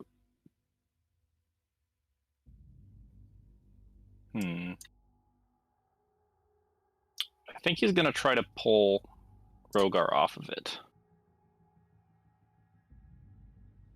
Tired of that shit. So Rogar, make an opposed athletics check. Or acrobatics if you want. Mine You hang in there. is a 22. And then it will make some attacks at Dressarly. At disadvantage. Yep, 26, 16, 12. So I will use my reaction to shield, which brings my AC to 29. Cool. The guards are gonna run below deck. I am going Some to cards try to there. physically stop them. Really? Yeah, I'm going to say one of the council members is up here. It is your duty to protect them and try to physically stop them. Make an intimidation check. Excuse me, cannon fodder. Where do you think you're going? They look at each other and give a nod, and then turn back and take. They're gonna throw their spears at Reyna. 22 and a 14. Wow, one of them hits her. Nice. He dies first. Exactly. Get the spear sticking out of her bony chest. Like, what? It just lets the rope go. She's gonna take 2 attacks at Reyna. I just imagine Reyna like looking to the side, like, "What the hell are you doing?" Just points at that guy and kills him immediately after that. All right, Rogar. Yeah. I'm going Just to useless so far. climb on top of his head and then go down onto his nose. And then, Shove your sword up his nose. no, if I can from there, I'm just going to try and swing it right at his eye. All right. If it's within range, recklessly. Oh, this crit! Big damage. So when this thing dies and starts falling, who's going to catch Rogar? 81 damage. Rogar can survive Obviously. turn level up and easily. It's starting to look rough. There's just this crater where he lands and he just gips up out of it and goes like, "Ugh." I mean, this thing's a beefy boy, man. Yeah, I'm going to be interested after combat's over to ask Thomas how many hit points it has. Reyna fuck is ton. going to make That's the answer. 4 attacks at Intish. At Intish? She has a job to do.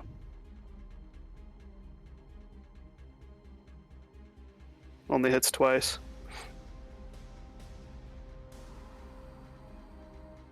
And she gets sneak attack.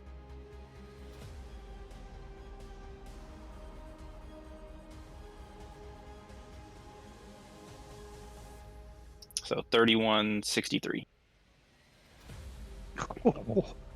She just daggers just fly past her. This guard like throws his spear and then immediately daggers are shooting past him. He's like, ah! And he like braces for death, but they go past him and hit Intish.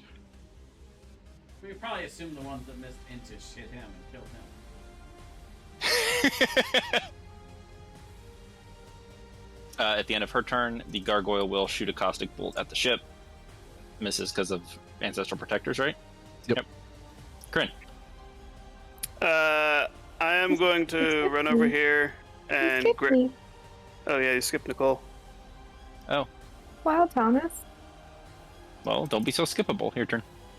Oh, Love you, buddy. I will. I Just so am you know, going. you are 60 feet below the ship. Me? Yeah, you're 60 feet Yeah. down. Oh, that's fine. I Actually, am. more than Oh, that. She's 100 and... I'm gonna try and do my turn. Yeah, good. Go for it. I'll let it. Thank you. We're gonna do this. Whew, that'll do it.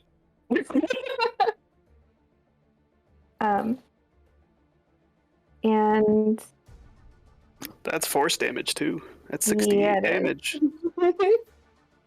that's why I was trying to get within 60 feet of the buddy. Is he still alive? Yeah. Okay.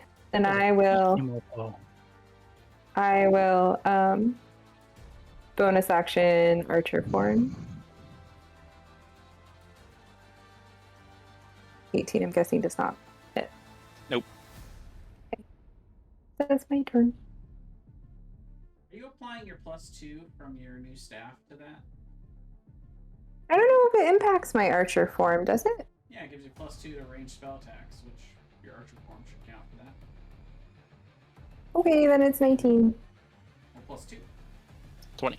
20. This is just math. It's just math. Mixes, probably. If you go into the settings on your character sheet, it'll say global spell attack modifier. You just put a +2 in there. Kryn.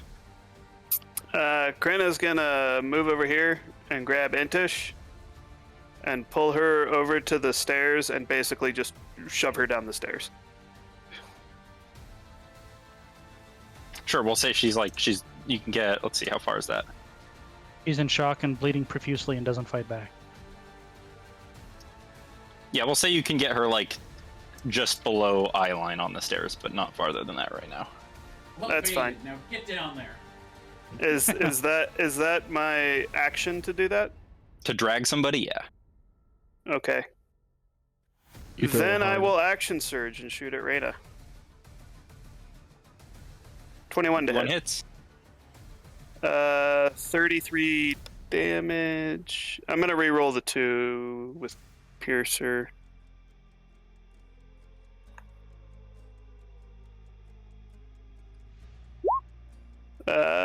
So 36 damage. All right. And that is it for me.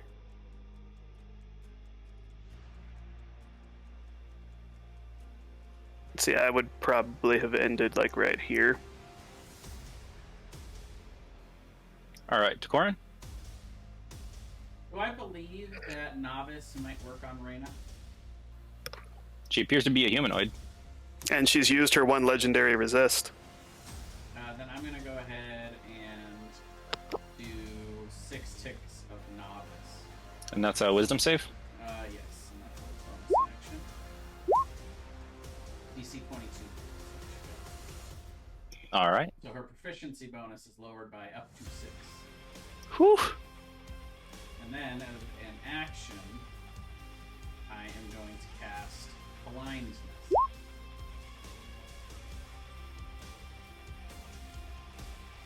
And that's not the right spell save DC. My spell save DC is 22. Oh, it's saying 19, but he is blinded.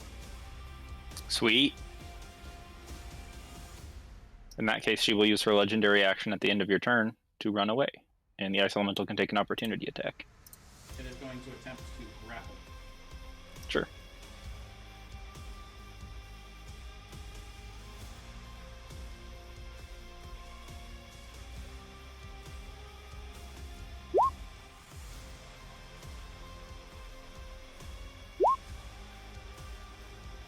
Not even.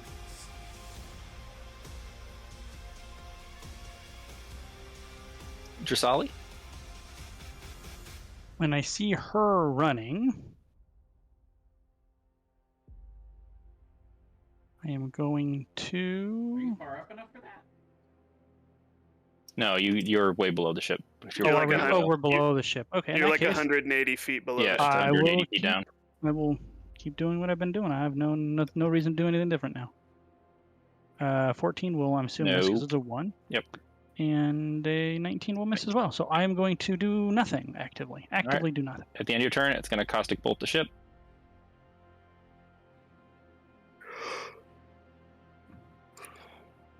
What's the range on that? That's a good question. High beams, I assume, have a pretty generous range. 120 feet, so it cannot do that. So instead, it will caustic bolt at Jarsali. So 15 probably misses. Yep. You know what? No, it would caustic bolt at the Eagle. No, it would do Jarsali. It hates you. All right, Eagle's turn. The eagle is going to fly down and underneath the gargoyle. Kind of like underneath Rogar a little bit, theoretically. Rogar's on its head. I know, but like How underneath far below it? Well, because it was 20 feet above it, Mm-hmm. and then 40 feet away. So I think it would kind of go in a diagonal, maybe 60 feet down. Yeah. So how far below the gargoyle do you want to be? I'm doing math, Thomas. It's very hard. Okay. I don't do math. I think it would be like 30 feet under it. Okay. Yeah.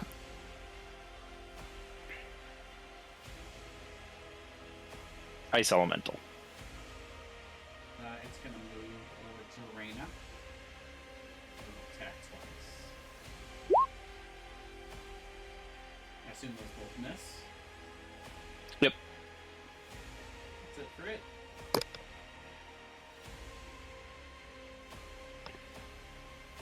Gargoyle will take 5 attacks at Rogar.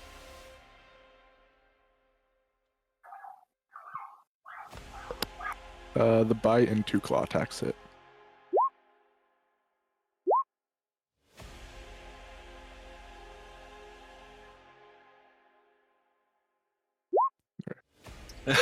The guard hits Reyna again.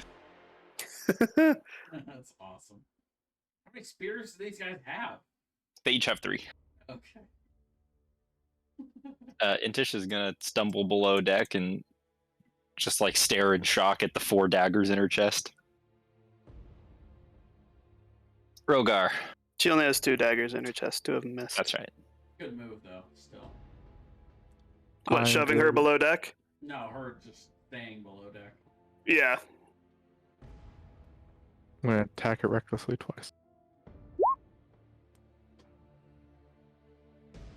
Those will both hit. 56.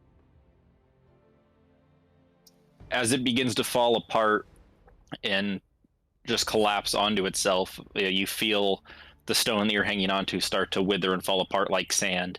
And you hear this humming sound, this... Oh, that's not good. Oh god, it has a self-destruct. I immediately try to jump towards the ship in hopes that it blasts me up on top of it. Actually, we're wonder directly why below you- it, aren't we? So we'll go through the bottom of the ship.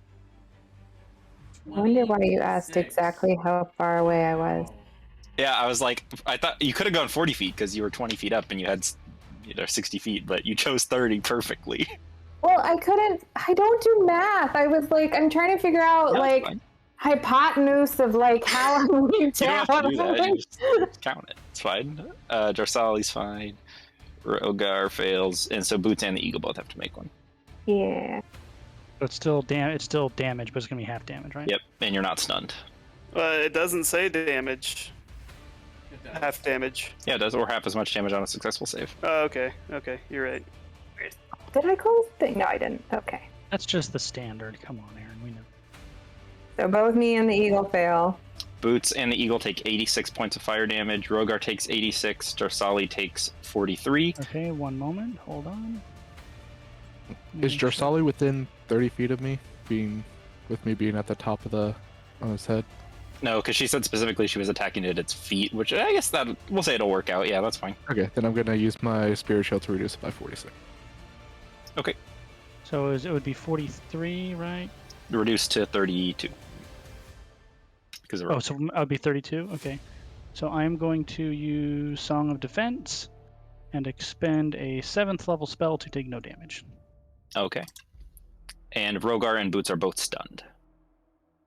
Because all I need to do is make a concentration check on my flight, miss it, and just go, wah! Do I get launched up towards the ship? No, you don't. Oh.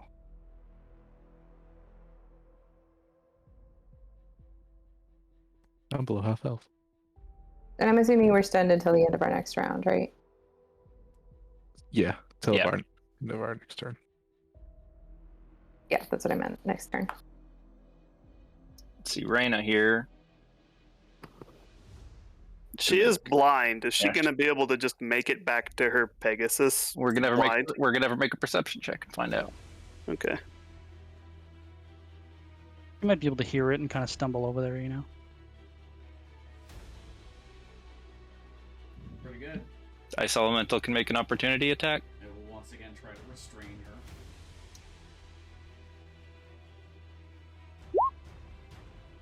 Nope.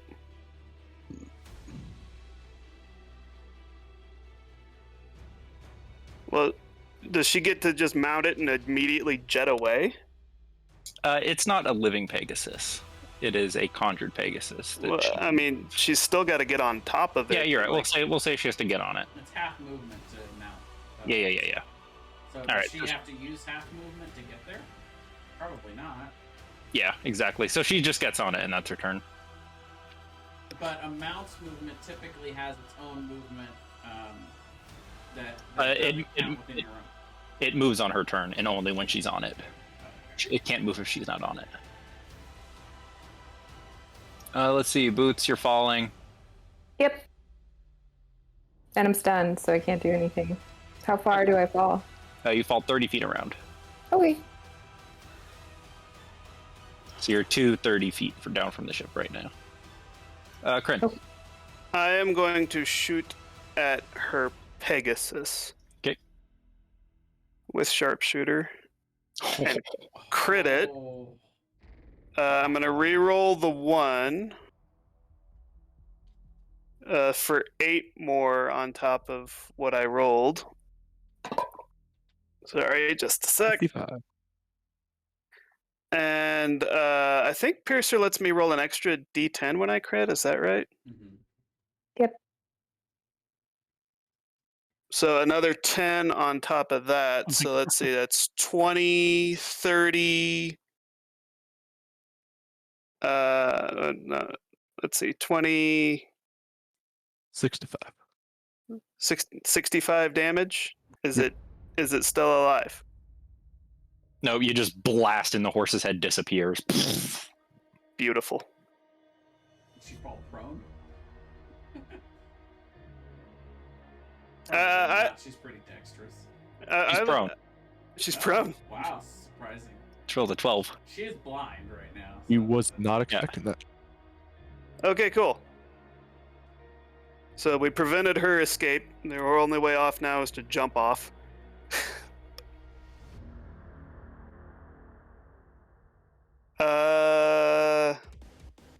And that'll be it for me. At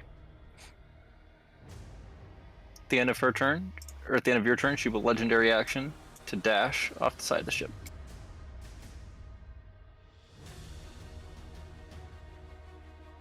Oh, and she does get to make a con save at the end of each of her turns for the blind thing. Oh, that's right. We haven't been doing that. DC 22. Wow. Did she take 2 turns or 1? She'd only. I think only one since I blinded her. Yeah, I think you're 'Cause right. I did that last Yeah. time. Oh, she dives off the side. Scoring?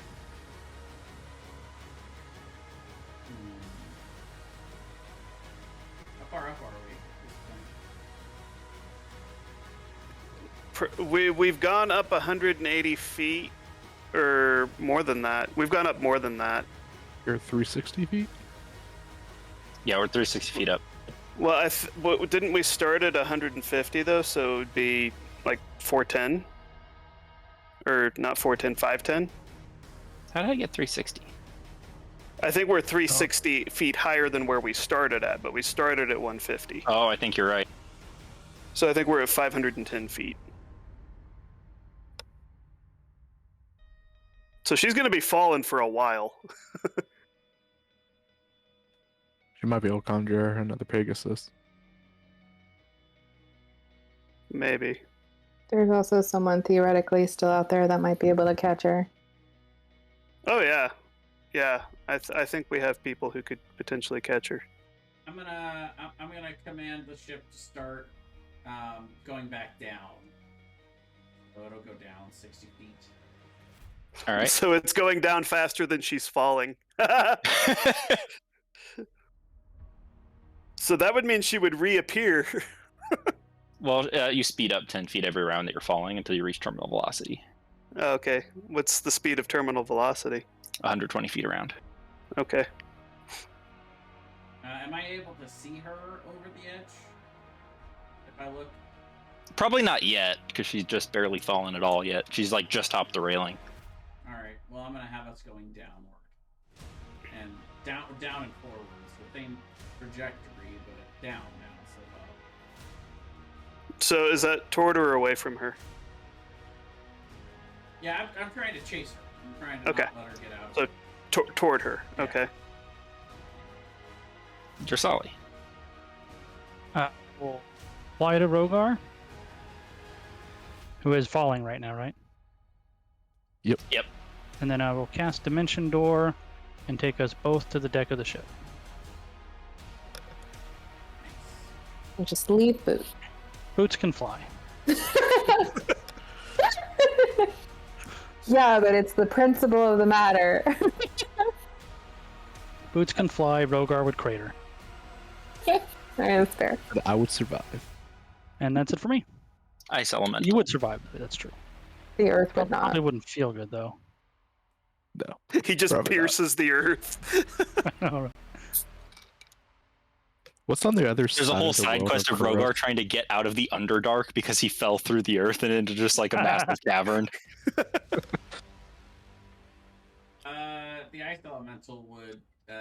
The ice elemental's objective is to go after Reyna, so it would actually jump off the ship. Love it.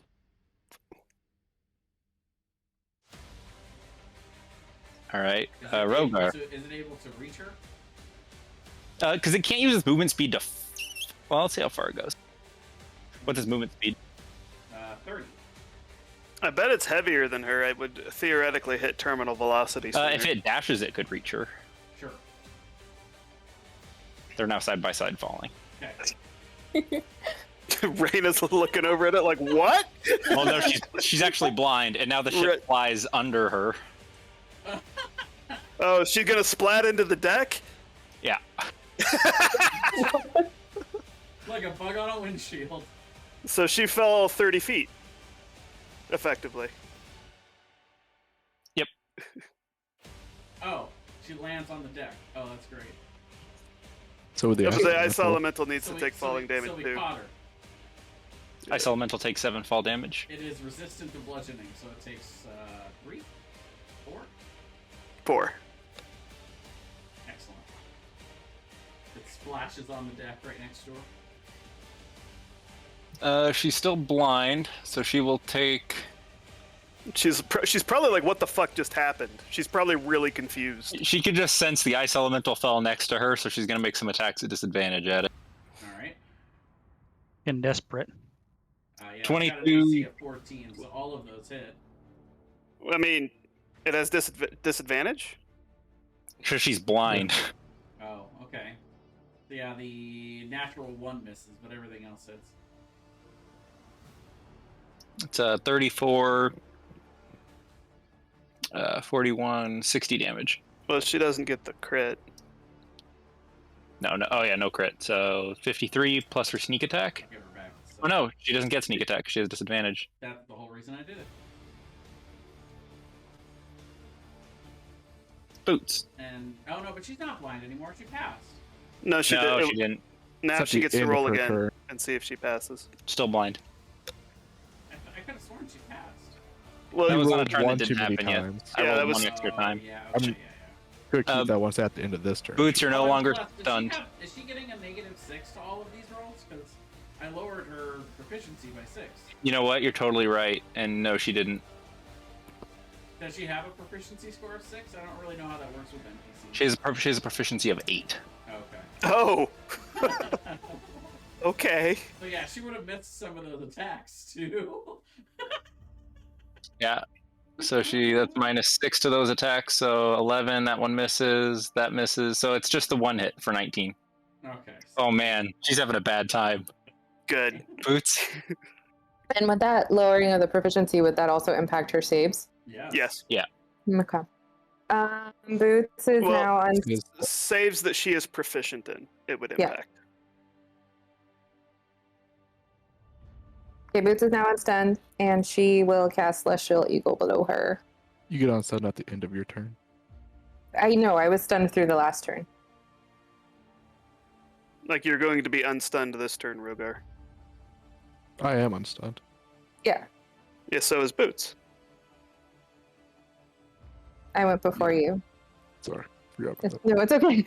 I was making sure that I was right, because I was like, I think that happens. I don't know if I so Um, fast I didn't realize she'd happen.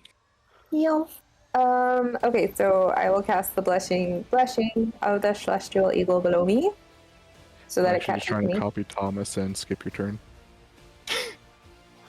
Blessing of the Celestial Eagle. Hashtag blessed. Blush. Is that all you're doing, Nicole? Sorry, I was reading something.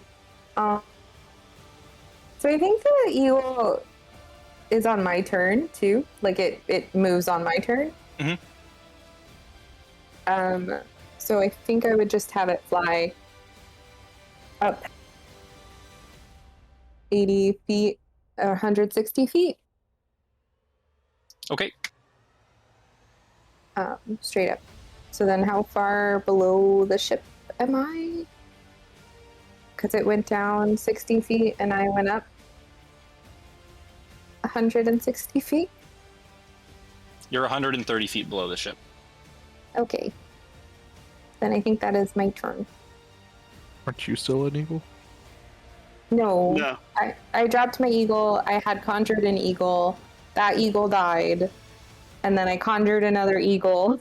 And now There's she's a lot riding of it. eagles, and now I'm riding that eagle. For Oh some no, because reason, I thought the ship moved down, so actually you're only 70 feet down now. Okay. For some reason, I thought you turned into an eagle again. No, I have Never mind. one of my forms is the celestial eagle form.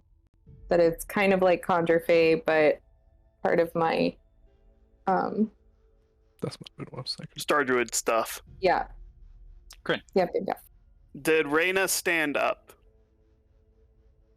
Yeah, she would have. Okay. Then I will shoot at her with sharpshooter. And miss. But you have advantage. But yeah, still.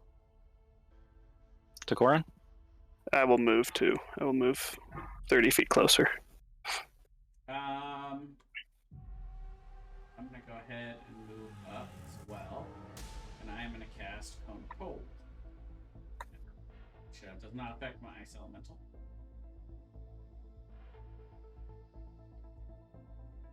So technically that would be a 22 with her lower save. So yeah, she still saves. Yep. But it would be 20. It would be 45. So it would be 23 cold damage. This is the elemental adept. And she gets to also make a con save, cold snap, or be slowed by 10 feet for the next minute.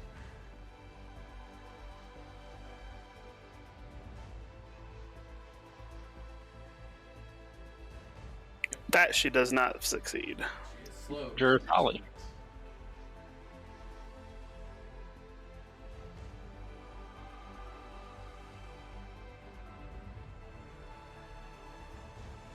Brian.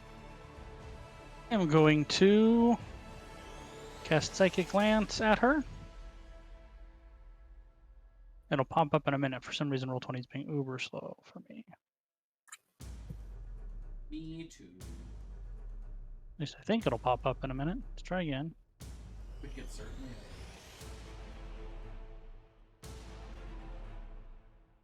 Anytime now. On a side note, I'm glad our bait plan worked. Yeah. There we go. DC 20 intelligence save, or she takes 30 psychic damage. Oh, actually, ignore the 5. 25 psychic damage. And she cannot take actions or reactions.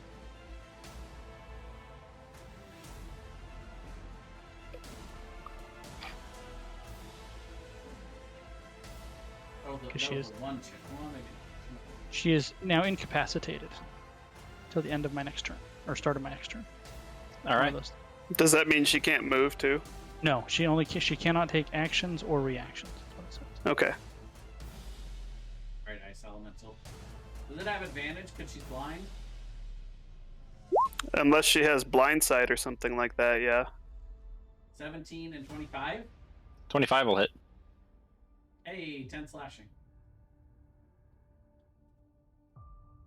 The ice elemental hits her. She falls to one knee for a second, kind of shaking her head, and then lets out this horrible scream as she raises her hands above her head, and her cloak made of daggers explodes into a whipping vortex of daggers. What's the range on this? Phase 2, boys. And boots. Lasts 1 minute.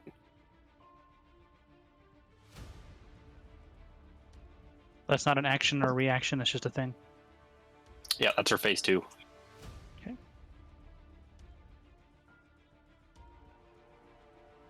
60 feet. 60 feet? Yep. Yup. So hundreds of daggers just spiraling around her. It doesn't go through objects though, so it's not going to hit everybody below the ship. So I guess I- Elemental, myself, and Corinne. Corinne takes 16.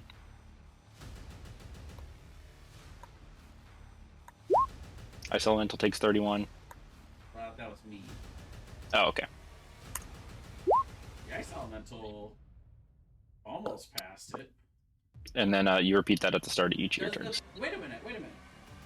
Wouldn't her proficiency lowering also lower her DC?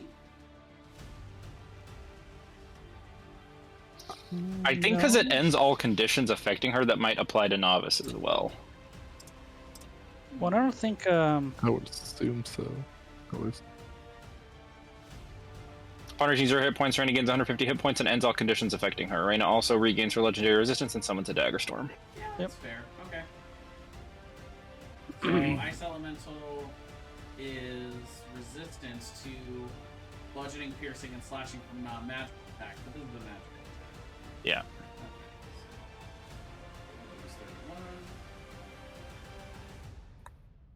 I will lose 31. And that actually would trigger my contingency spell. So I get greater invisibility. But you're still alive? Is it centered on her? Dagger Storm's got to be centered on her, right? Yeah. It doesn't look quite centered. I think it needs to be a bit lower. Well, it's 60 feet out that way, so it's Okay. correct on that side. All right. That's the only side that really matters. Yeah. I don't know. I might go run off the other edge of the ship. Just tackle her off the edge of the ship. I can survive this fall. Can you? Rogar. But yeah, Thomas, just for the record, I have now had greater invisibility cast on me because of my contingency spell. Okay. All right, Rogar, you're up. Should I just tackle her and take her off the ship? No, you should not. I will run up and dash. All right, roll deck save. 16. You take 37 magical piercing damage. Have to 19. Wouldn't it just be the same as the original roll? Yeah, sure. We'll do 31. 16. We'll say it's the same, and she'll re-roll it on her On her turn. round. Yeah. I'm just saying like the same as Moonbeam. Yeah, like sure, I don't that's roll fair. it every time someone runs in it. Yeah, that's fine. And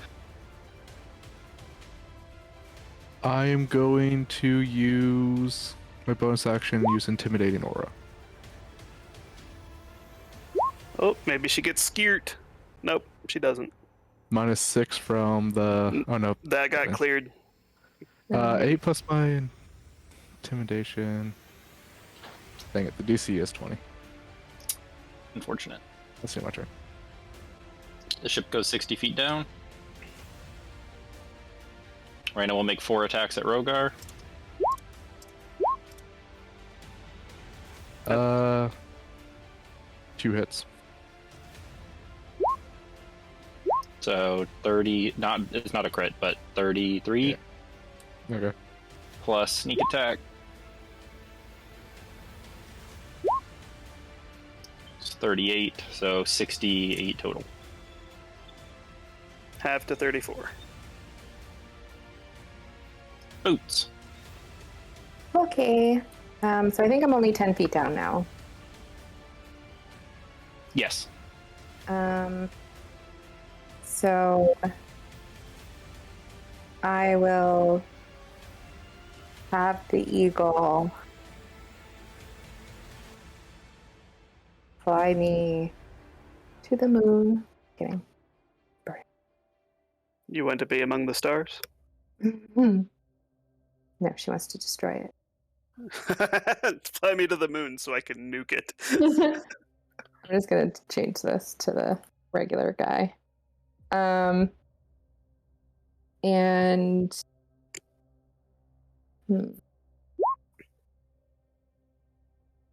had a plan, and now I'm not sure if I want to do it anymore.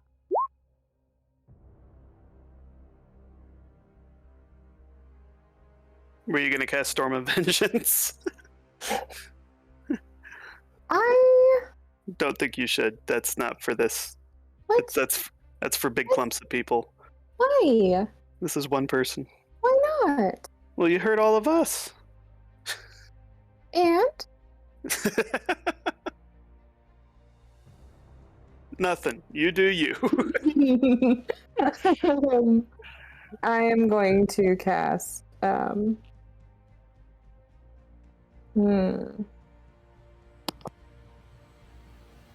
will just do a guiding bolt at 4th level. And then my eagle form as well.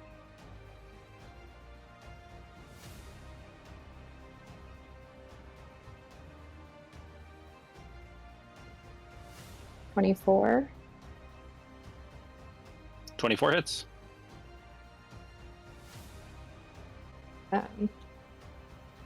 Crap, I always need to do my archer form first and then the guiding bolt. But anyway. Yeah. Because I want the guiding bolt to have the advantage for the next person, not for like my archer form. Well, I'm not moving, so I'll have advantage anyway. Yeah, but for like Rogar or whomever attacks her next. I mean, I'm attacking her next. Oh, fine. So in this instance, it doesn't matter that much. Okay, well,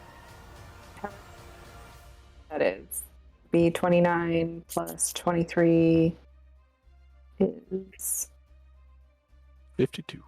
52.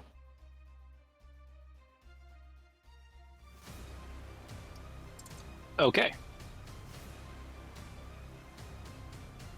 Cool. And then I think the eagle will actually fly a little bit back because he knows that the thing moves.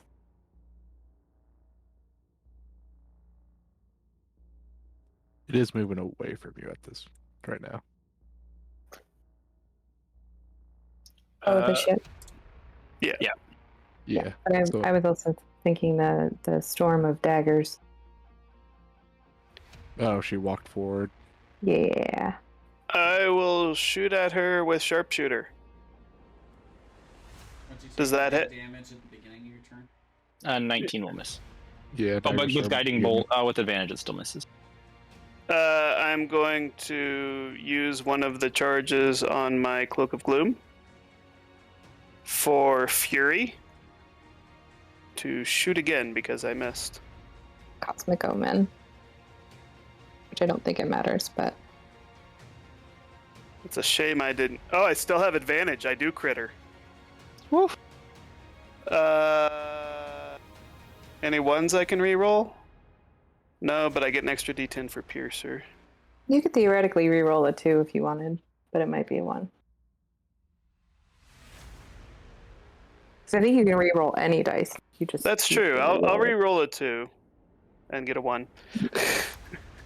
You're welcome. You also have to roll your dex save. Yeah. I'll do that here in a second after I add this damage up, because it's not going to down me even if I fail it. So let's see. That's... We'll call that 46, 59, 66 damage. And I'll also use Trial by Fire with that to add an extra 9 damage to that. So that would be 75 damage. And let me check something about my cloak. Okay. As a bonus action, I'm going to spend another charge on my Cloak of Gloom and use Lethality.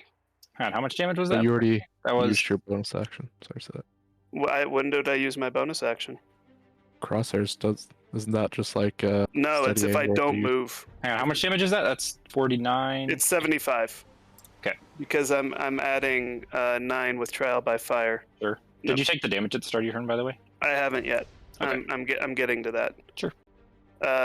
Crosshairs is if I don't move, Marcus. It's not if it's not like the other thing. I don't have to spend my bonus action. Well, I then just your have to not character move. level plus proficiency bonus, which would be 24. she has 22 hit points. So she dies. It's true. And the daggers all just begin falling to the earth. Just No. hundreds of them.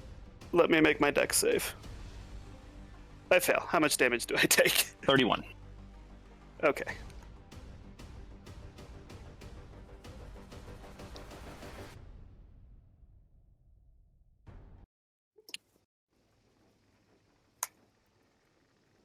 Owie, she hurts.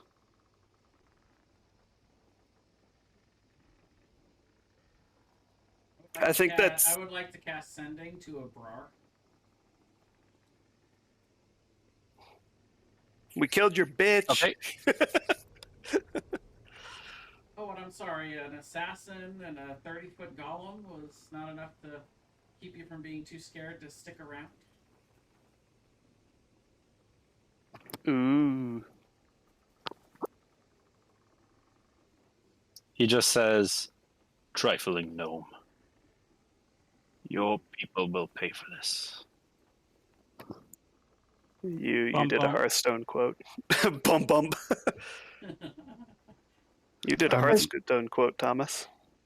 Does the Bararna know that Corin is very, very rich and can afford it? You can afford to pay for it. That's true. Yeah, you can pay for anything. I'm gonna start taking the necrotic spikes out of her. Just make sure she doesn't revive somehow. You take damage from that, remember? Yep. Okay. Make the ice elemental do it. Krana is going to go below deck and make sure Intish is still alive. Yep. She's still alive, and she just looks up at you and goes, I guess the plan worked, huh? She rips the daggers out. Ugh! He'll pull out a medical kit and start bandaging her and say, She Well, would, we got she would this. she would snatch the medical kit away from your hand and start doing it herself. okay. I'll say, Is there a healing potion? we got the assassin. The wizard summoned that big golem thing and fucked off. But the assassin's dead at least.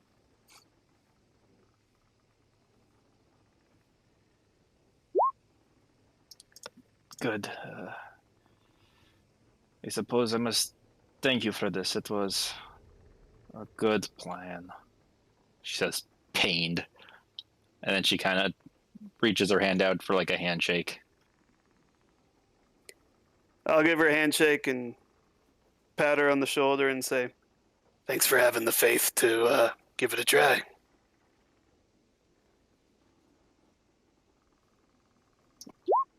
I have to go. I'm bleeding. And then she'll walk over to the ship bathroom, start patching herself up.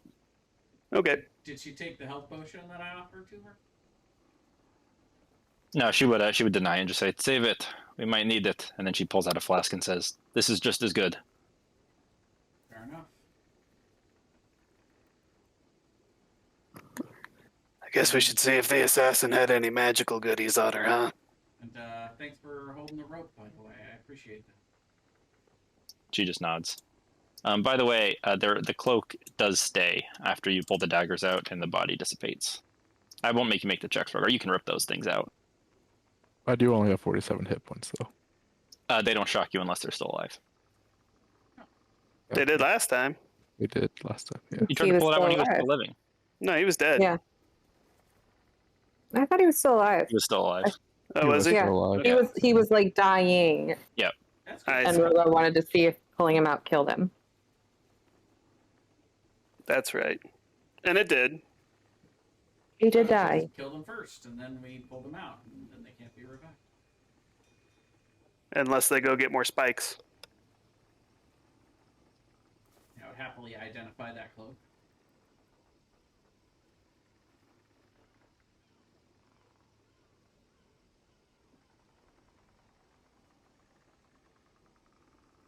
An infinite number of +3 daggers. God, if I were a rogue, I would be all about that shit. I think Boots should have it. Would Boots use it? No, but I think it would look super swanky on her. Kryn's not going to use it because he's got his very special cloak that he loves. He's not gonna just wear cloak on cloak. How about your Solly? I've got like 3 popped collars. And Tish might appreciate it. She might. Would Jarsali be able to make use of it, Brian? I'm looking.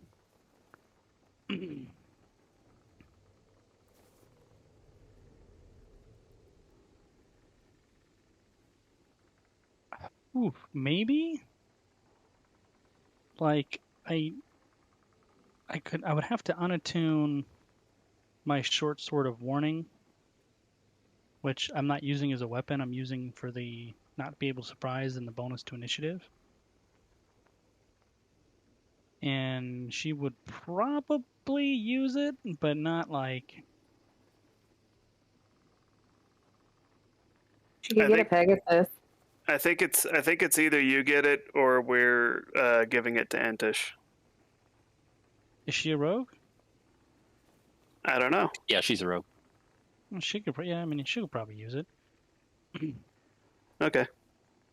Oh, I will say she can have it if she says one nice thing about me. Okay. So I'll pick that up and wait for Intish to get out of the bathroom, and when she gets out, I'll say, "This is for you under one condition. You have to say something nice to or about Jarsali." Her eyes narrow in Jarsali's direction. You have shiny hair. Thank you. I try. It's hard to keep. It's hard to Grabs take the care of cloak. it. I'll hand her the cloak. Yep. I would have looked at Jarsali for confirmation, yeah, okay. Yep, that's good enough.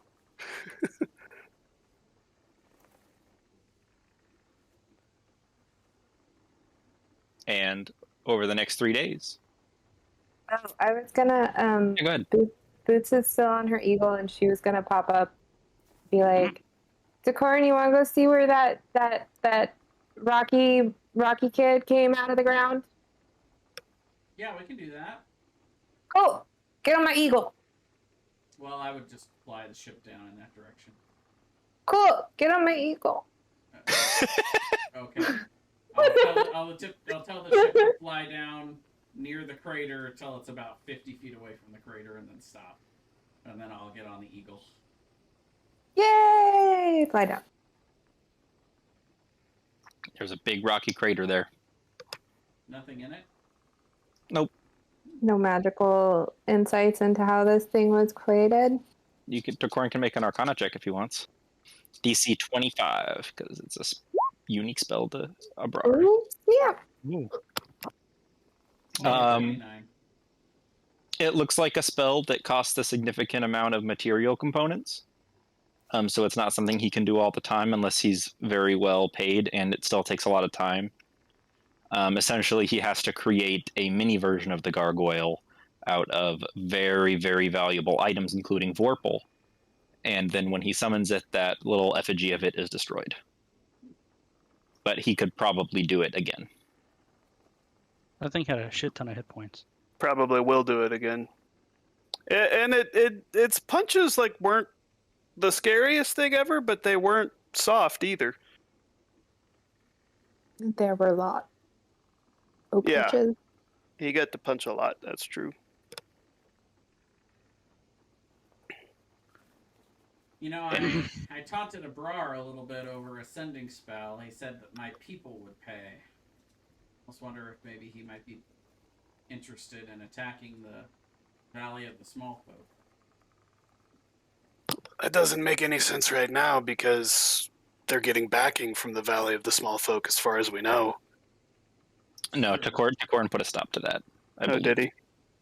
When you were you talked to Lily when you had her dominated in your prison. That's right. And you had put a stop to their deal, or at least delayed it. They had done half, and then now there's a big hullabaloo going on around the valley about who's gonna run it. Right. We deposed the leader. That's right. Right. So now production's probably come to a halt, but that's we might want to keep an eye out, keep an ear to the ground there. Absolutely. I mean, I think we are also your people. That's true. And that thing was immune to non-magical damage. So while it might not have been the big deal for you guys, if he releases that anywhere else that doesn't have adventurers with magic weapons, like it's a problem. Yeah. Yeah, it could rampage for days, honestly. I doubt that he would be able to do that more than once in a day. That's probably a very high level spell that you would imagine it takes him a lot of downtime to get one of those together. Okay. Not even once a day, maybe not even once a week. Who knows?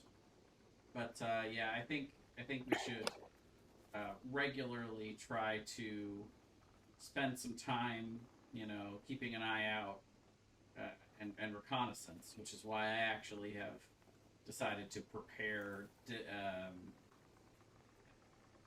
scrying into my book.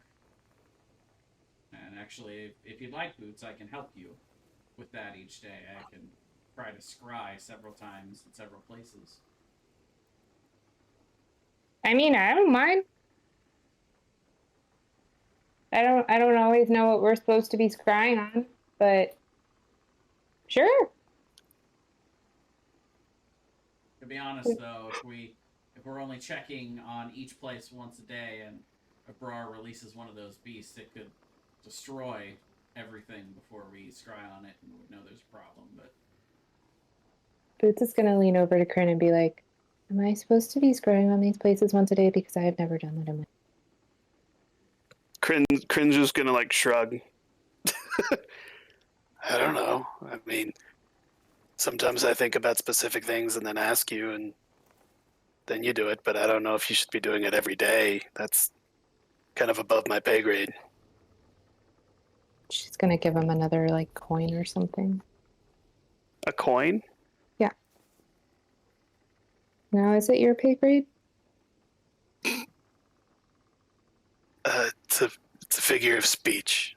That means it's beyond my expertise. Oh. And he'll give the coin back and then ruffle her hair. Yeah, we could totally be scrying every day. I'm on it.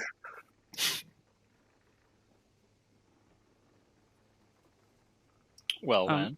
As an aside, we can probably handle this not in, via DMs or whatever, Thomas. But Jarsali wants to try to start gathering as much information as possible about the abilities and effects of Helgrim's hammer. Halberd. Hey, halberd, right? Asking the king about it from what we've seen in flashbacks or whatever, or the Emperor, I should say, about it, what he knows about it. Sure. You guys probably already have a pretty good idea of it. For what you've seen, it allows him to fly just by being attuned to it. He doesn't actually have to hold it because it flies around without him. It acts as a sentient weapon, so he doesn't have to hold it for it to make attacks. Generally, he flies around and he seems to punch things with crazy amount of force. That might be part of his armor or part of the halberd or something else. You're not really sure. But essentially, he frontline fly. He just zips around. Basically, he flies very fast around, just punching through walls, punching through people, weakening towers. While his halberd seems to focus on the squishies. That's kind of his basic fight style. Is he just flies through stuff. His halberd picks off the individual targets. And you guys did see that one time when he executed Lord Goldbad. He did some type of crushing effect where Goldbad was smashed into soda can size. That's probably about what you know about it. And it can make earthquakes. Yeah.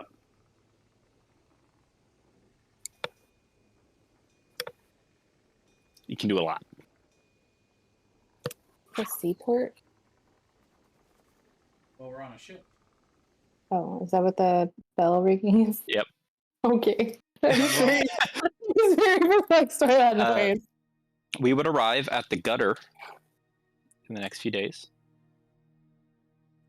So, the reason I specified 3 days for letting my potential apprentice think about that is because I could spend most of the days in the study, and I can only cast. I have to cast my 9th level spell to make the ship fly. But if I'm spending the time and then long resting in the study, then I would actually be able to get an extra day out of those first 2, where I would be able to have my 9th level spell still to be able to cast my other spell, if they agree to it. So probably on the 3rd day of the journey, I would go back through the mirrors to Essere. I would meet with her once again. Make another persuasion check. This time I'm going to cast skill empowerment on myself and give myself Do you want expertise on persuasion, so this is +6. Do you want Boots to come and point a gun in her face? Nope. 28 should be fine, I think. So the original contract would be for 1 year, which would then earn your freedom if you so desire it.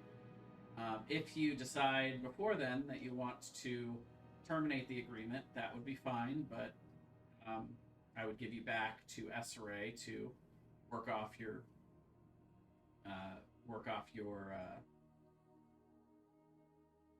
Debt. debts in their methodology. Would she get? I would give you 100 gold per month, and if you want to continue after the year, that would be fine. I would continue to pay either you, your family, or whoever you'd like 100 gold for every month. And with that, if she decided to end it early, would time served? Yeah, I would imagine that. I would still do my best to speak on her behalf, but has she requested an attorney in these negotiations? right. I feel like she should. Good idea. She invoking her right to journey and a right to silence? And are these plea negotiations in writing? I would also ask if she has any specific questions about the process.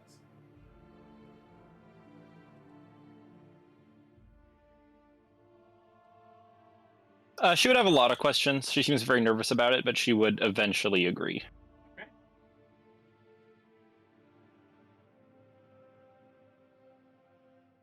All right. Well, then I would escort her back to the ship, through the mirrors and onto the deck of the ship. and I would ask everyone to join me. I've got a new spell that I think all of you should know about.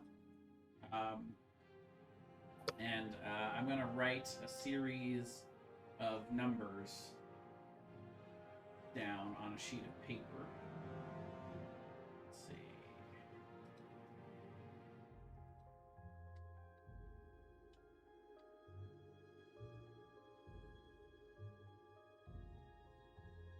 And I fold it up and I hand it to Kryn. What's this? Don't worry about it. Well, don't worry about it for about a moment here. And then I would take out a... it's an amulet with a gem. It's actually a diamond that has 2 separated hollow chambers on the inside. And it's actually somewhat bulky to have that room in there. And then I would ask if she was ready. You'd be like, I guess. All right, and with that, I would cast Korin's Prismatic Jar.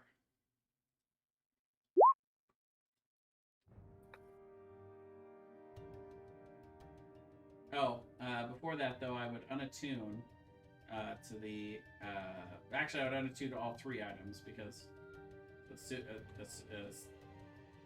I would assume that I would need to reattune it with a different body. Yeah. So yeah, I would unattune to all of them, which actually brings my spell DC down to 19, which is kind of important for this. Yeah, so Takorin enters a small chamber, and so does Milena. And massive burst of arcane energy shoots forward, and Takorin's little chamber stays sealed, and the other one enters, and Milena steps back out. And then I would look over to Kryn, and I would say, but you see it's Milena in a higher voice, but not the same voice as Milena necessarily. 568-4962-4864.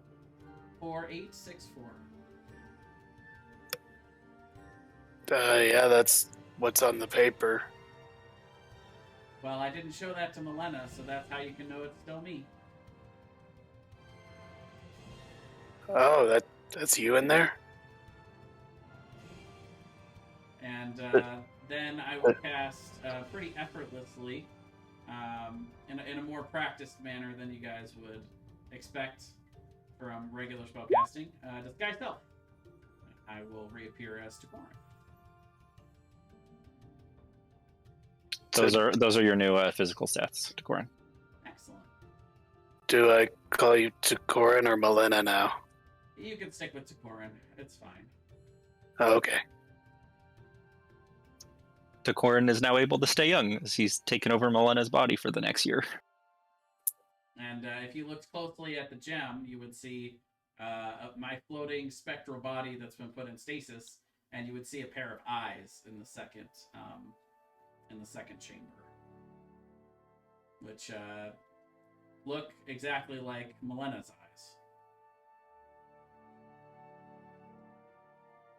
Is she alright in there?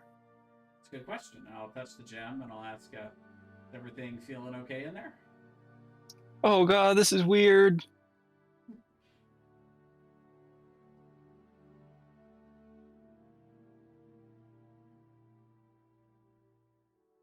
Well, she says it's weird, but I would be a little shocked if she felt like it was normal.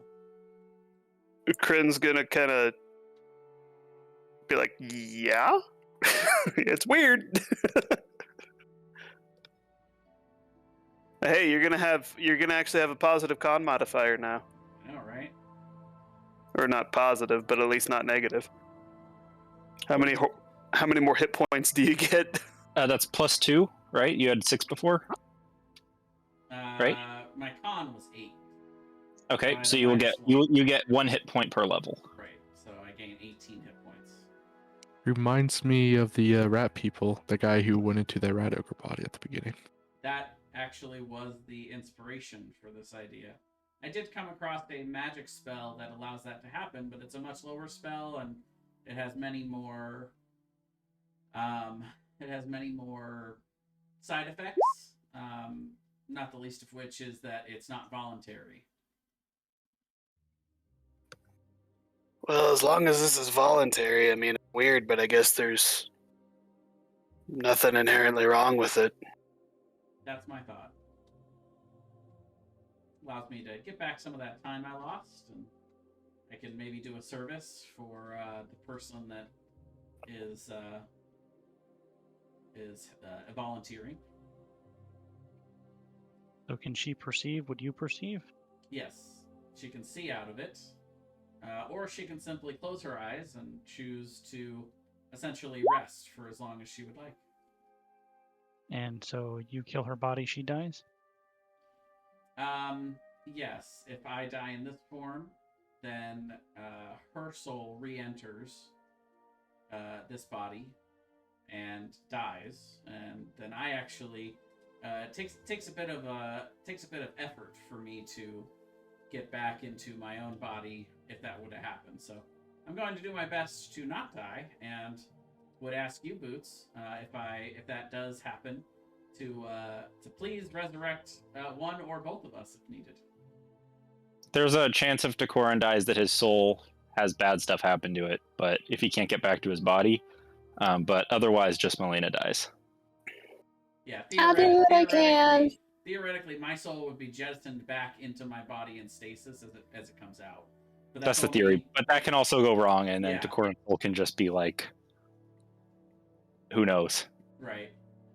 It's not I an haven't- exact science, but that at least won't happen to Melina. She will be.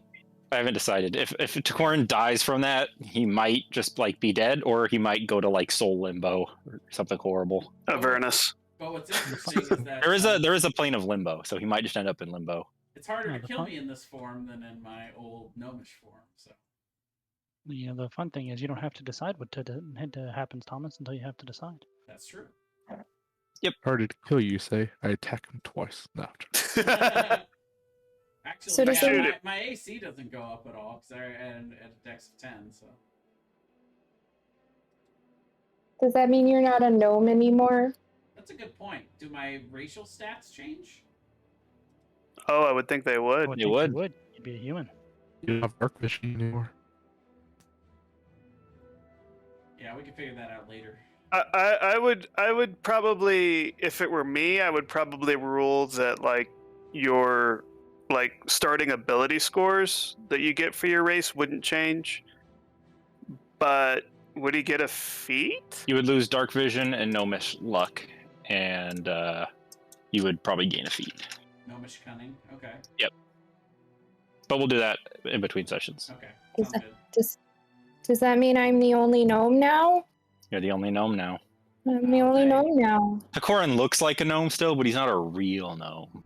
But Not a real gnome. you know, if I'm not having to concentrate on a spell, I can also do this, and I, again, with the same effortlessness, will Gnome cast posture. Alter Self. And see, now I not only look, but I look and feel like a gnome. You're a gnome poster. Oh, no, not skill extra, but That's one of the best quotes. spell mastery. So That is one of the best quotes of this campaign. You're a gnome imposter. gnome imposter.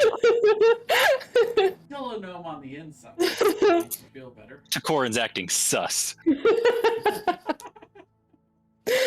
Decoran is acting a little sus, I'm not gonna lie.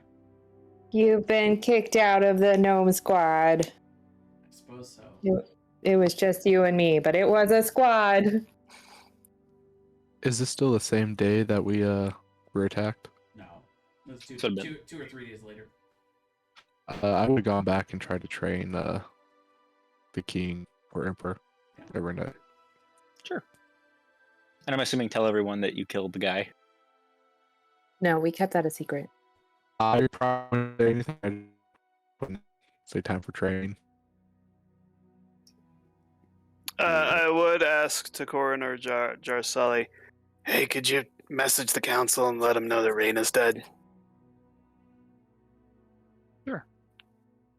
Yeah, I would do that. I'd cast Sending. Just to make sure my magic still works. You know, if she wouldn't have died there, she would have started killing your allies. Of course. I believe it. But the question is, did the person we were protecting, who I can't think of the name of, also die? Antish? No, she didn't. Are we sure? Dressali, are we sure she didn't die? She fought bravely. Didn't land a single attack, but she fought bravely. I mean, this guard over here hit her twice. And I think the most important question is if she was going to start attacking our allies, who would she have started with? Every week, there was a 50% chance that one of your D22 allies dies. Until she was stopped. But was it going to be the annoying girl? Winnie. She is on the list. Could it have Or been anybody- her? Could we have like petitioned for like first choice? Wow. was anyone on the Theoretically. moon on How that list? dare you pet my dog? Boots has never let that go. No. Mm-mm. Booth is a good person, but she holds her grudges, man. Was anyone from the moon on that list? Could they be? They don't know about the moon people.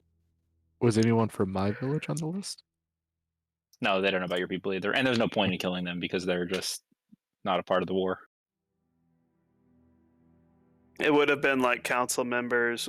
Was Tobias on the list? Yep. Oh man, that would have made Kryn so angry. Were Jarsali's kids on the list? They don't know about Jarsali's kids, so no. Okay. Is I the think I was king just and trying to figure SRA on the out. list? The king is on the list.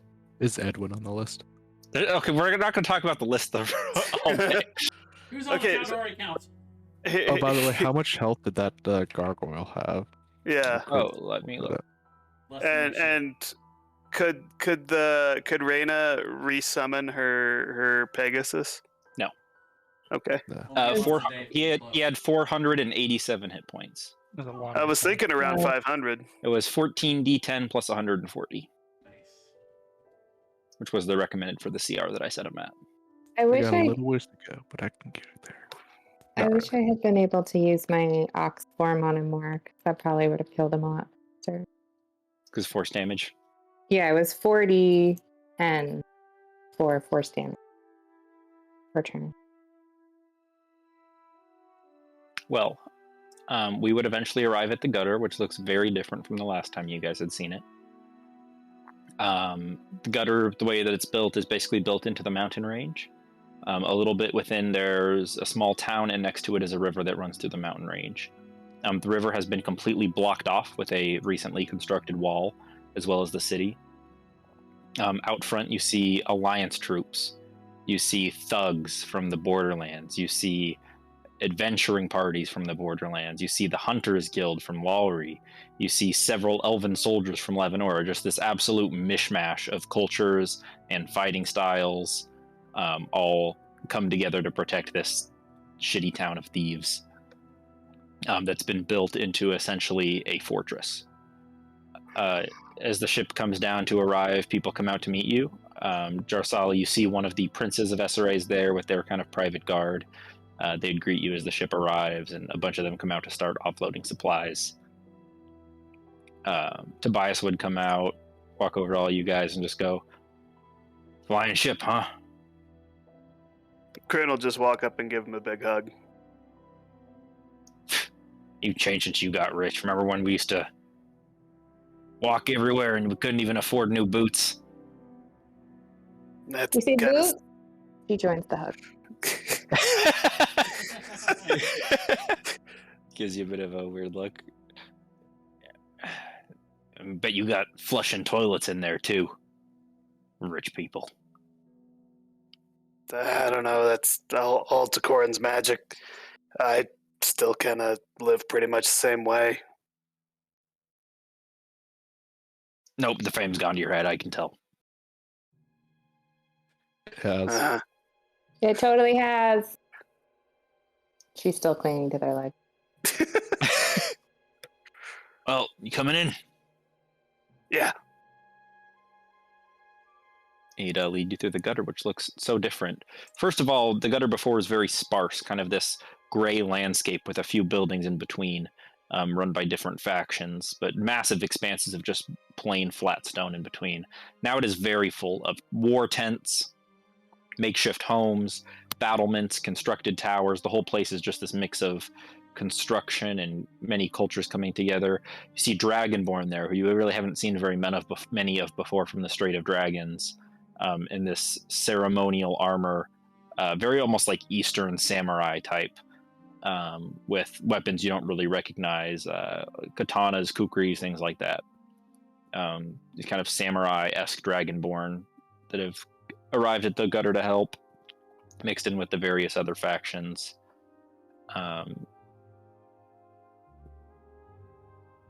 The Palace of the Ordained, which is where the magic item smuggler stayed, has been converted into like the fortress. And Tobias will let you know when he's up there if you want to talk to her. Kid's been doing pretty good, but she's going a little crazy with the stress. We should, but I'm gonna look to the rest of the group. And while we're here, we should probably pay our respects first, don't you think?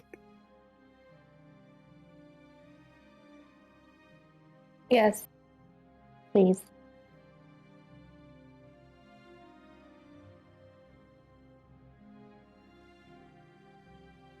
Sure. So you guys descend below the ground through the underground series of howler tunnels towards the beautiful, colorful, foresty type garden that was constructed here by Boots on the death side of Carganto. Still in stark contrast to the gray, rocky landscape is this beautiful, multicolored garden. And you see there's a few other people in here, some of them like in prayer or reading books. It's kind of become this small, peaceful park retreat where a lot of people are very quietly and respectfully enjoying their time. And as we walk up within 30 feet of it, a large video bubble comes up top because my programmed image is still there.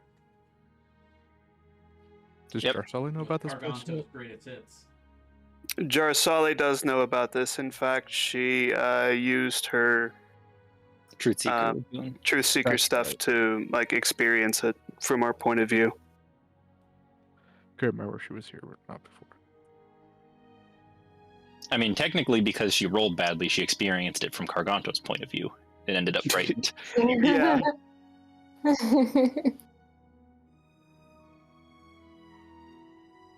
Who's just gonna sit down and be like, it's very quiet. Carganto would hate this. You hear the programmed image above you just be like, "Oh, bugbear pie! No, you idiot! That's my bugbear pie." Not too quiet. I think he'd appreciate it. True. I did forget to go kill a bugbear for him. Next time. It's like a bugbear in the corner, just looks at you weirdly. Boots will just like slowly be pulling out like the pistol that Kryn never took back from her. Kryn will grab it from her hand and stuff it back in his holster, and then ruffle her hair.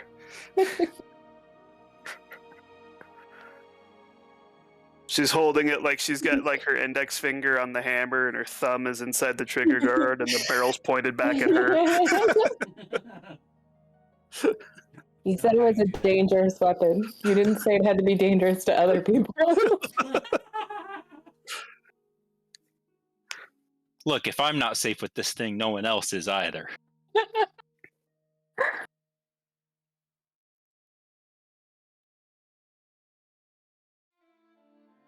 But everyone in here is being respectful? Yeah. Cool.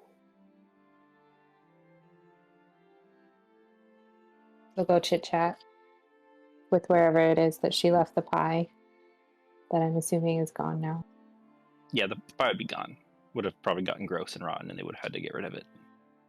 She is talking to Carganto about all the stuff that they've done and how she has unfortunately not killed any bugbears for him. Kryn's probably just sitting on the ground, kind of distant gaze, just reliving memories and not really talking. The bugbear would kind of come up to one of you guys and be like, "Too bad we don't have that thing for the upcoming war, huh?"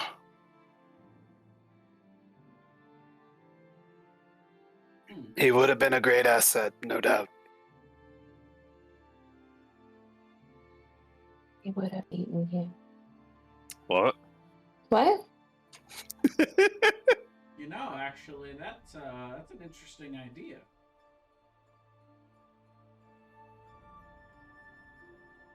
What do you mean?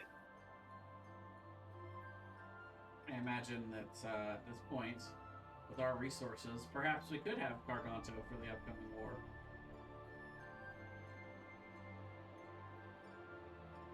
Boots will say, you have 25,000 gold pieces?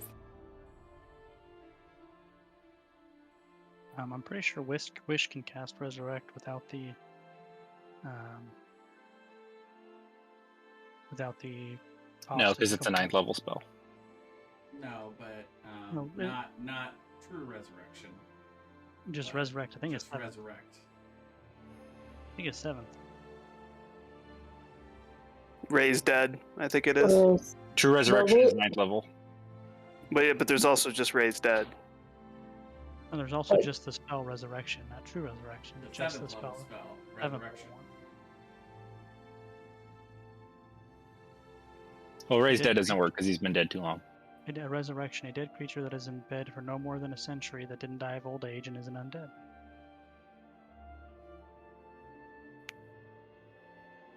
Is that something we really want to do?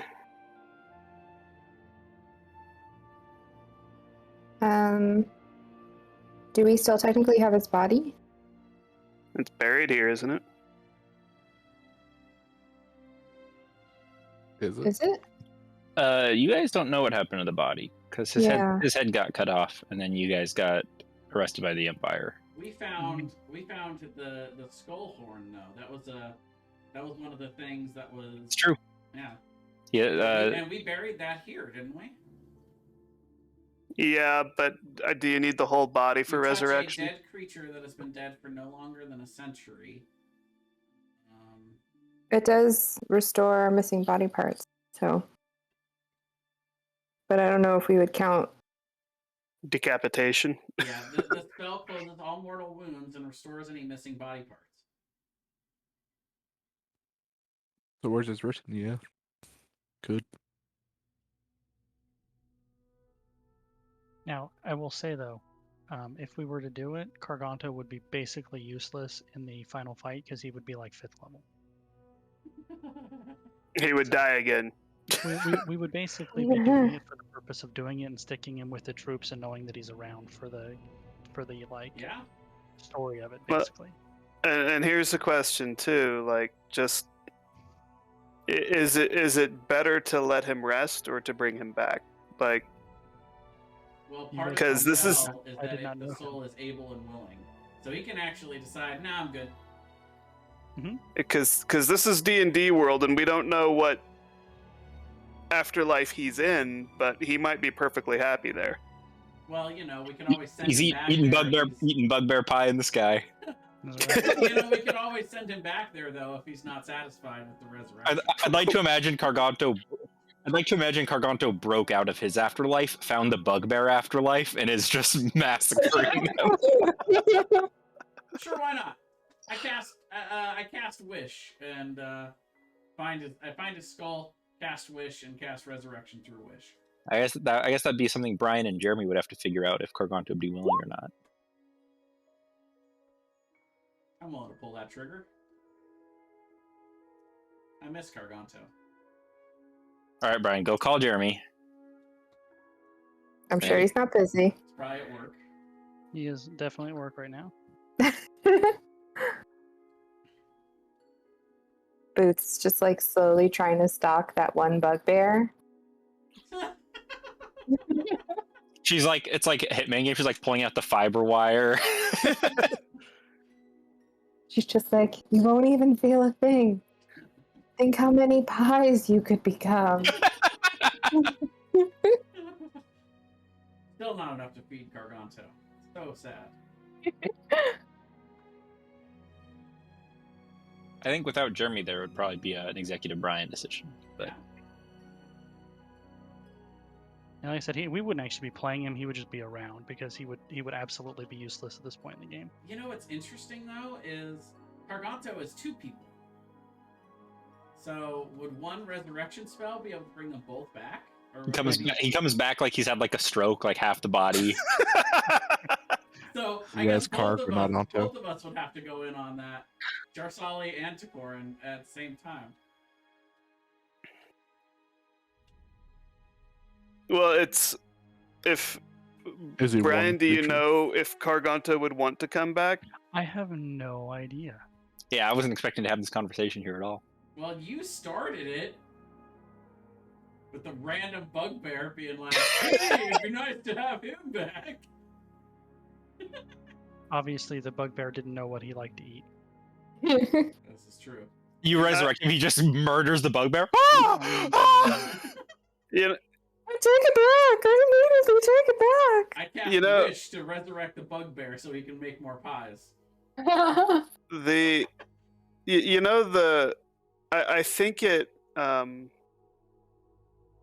really weakens the story hit of him dying if we resurrect him from Sure. just a narrative perspective. I think so too. Fine. If you guys would stop me, then I would hold off and save my 9th level spell slot. Yeah, I think Kryn probably would. Would Boots try to stop Kryn from stopping Takorin? No, Boots is trying to murder a bugbear. You What she doesn't know Boots is sharpening a stick in the corner.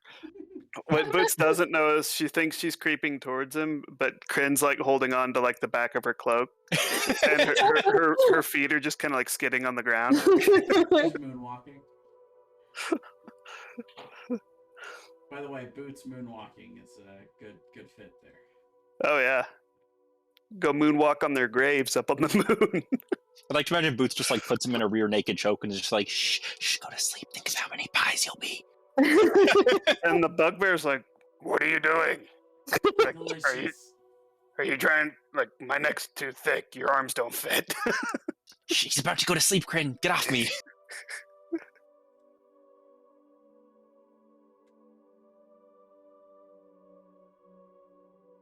All right. Well, I guess we should go see Winnie, huh? Yeah. Boots is gonna stay here. Yeah, I figured. Okay. Yeah, you guys would go see Winnie, except Rogar, who has gone to inspect the battlements. Where is Intish wanting to meet with Winnie as well? No, Intish is just waiting to go back to the Alliance. Okay. I would offer to send her back to the Alliance anytime she would like. Yeah, she would have just gone back then, right after the assassin died. Okay. Right after the assassin died? Maybe like a day later.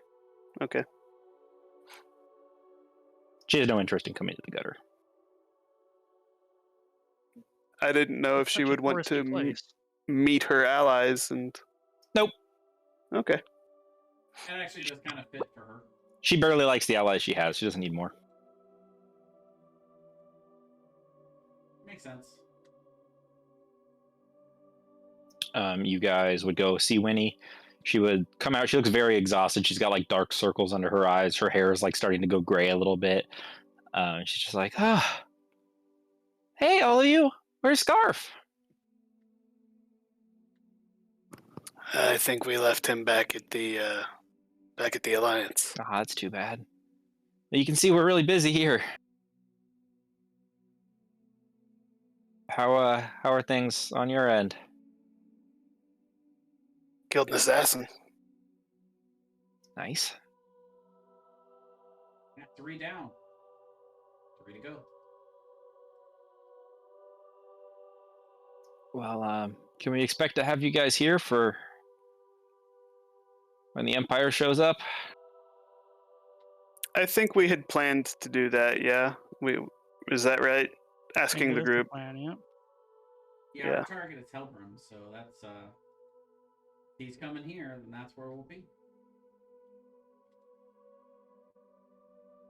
Well, even if we defeat Helbram, if he takes down our walls and things, I mean, there's nothing we can do to stop him, so I guess I'll leave that up to you guys to make sure he doesn't break down all of our walls and let those troops in, because there's a lot of experienced fighters here, but we're not an organized army, you know?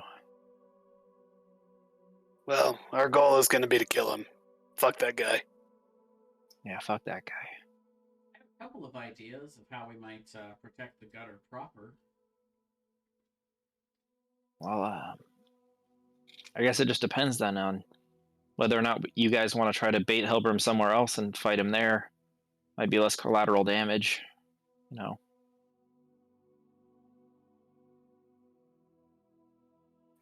I wonder how we could. Well, I don't know. I have He an really hates interesting- you guys. He really hates you guys. I feel like if you just told him you were, you know, around the corner. It wouldn't be just Helbram. Just give him the phone call and say, we're here. See, it wouldn't be just Helbram. It would be the sorcerer or the wizard, whatever it fucking is. Maybe the giant lady. It would probably take a lot of magic to get the giant there. I don't think they can just. I don't think a Brar can just teleport the giant anywhere in the world. I'm correct in saying that the big giant thing that they were that they had all of the mages for in Cade was to teleport the giant originally, right? The lost lady, whatever her name is. Eleanor the Lost. They had, when we originally went into Cade, they had like several mages around Keep Nadali trying to summon something. That was creating a portal to bring Eleanor the Lost there, or was it to summon the storm? Did she summon the storm? She summons the storm with her staff. So they summoned her there. Mhm. Took a lot of power. I think they did like a plane shift type thing, but I think now that she's on this plane, they can probably just teleport her around. It's interesting. You guys I don't know that- why they couldn't. You guys would imagine she's probably not going to be like on the front lines of any battle, because if she dies, all of the risen people are toast. Once they run out of juice, she's got a regular recharge. She's got to recharge them, you know, every couple days or weeks. That makes sense, yeah. So she may not be there. Helbram would be there. The wizard guy would be there, and maybe the emperor. Probably not, though. The false emperor. Yeah, I mean the Emperor himself probably isn't all that powerful. You said they had said to you at the alliance meeting that they were expecting the giant and the conqueror to stay in the capital and everyone else to assault the gutter. Well, maybe it is worth sending Helbram a message saying, "Hey, meet us in the at the playground after 5." Meet me at the flagpole after school.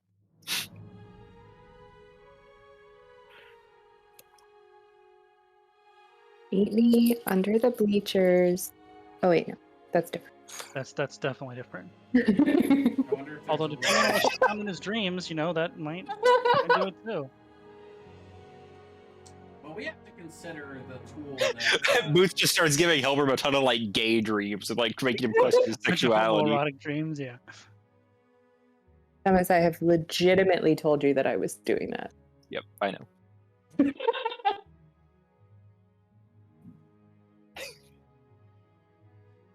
So yeah, we have to also consider the tool that the Emperor has at his disposal, because I think we're going to want to implement that anytime that we're going to face help, whether that's with the whole army or just with him.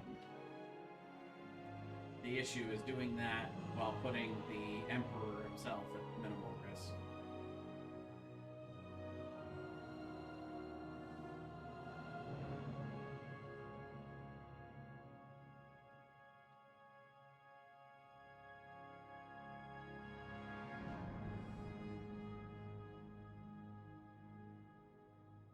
I mean, I think a good question is whether he enters the crown. The dragon is being held within the crown, right? Yeah, that's a good point. If he summons the dragon, is he able to stay in the crown realm? How does that work? It's a demi-plane. He can enter it for 1 minute at a time to talk to the dragon.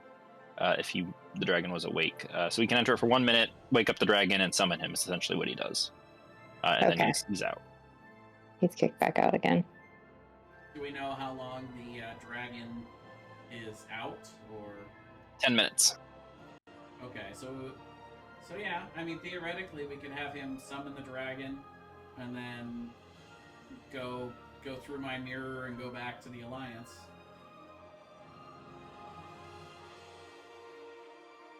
And at this point, we've killed the Dragon Slayer, so that's good. Yeah. I also have Mighty Fortress. So in the week leading up to when we expect the Alliance, the Empire to get here, we can cast that spell as many times as like once per day, but otherwise as many times as we have 500 diamonds worth to create additional fortresses for them to have to go through. Which we obviously have the manpower to man all of the fortresses, towers, and turrets and everything. Give us a little extra defensive boost.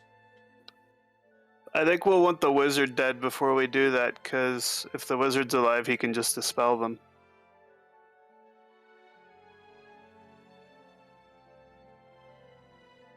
But do we really think that we can isolate any more peoples? I mean, how many are left? I don't think we're going to isolate the Yeah, wizard. I don't think they're going to let us do that anymore. I think our best chance at that is Helbrim.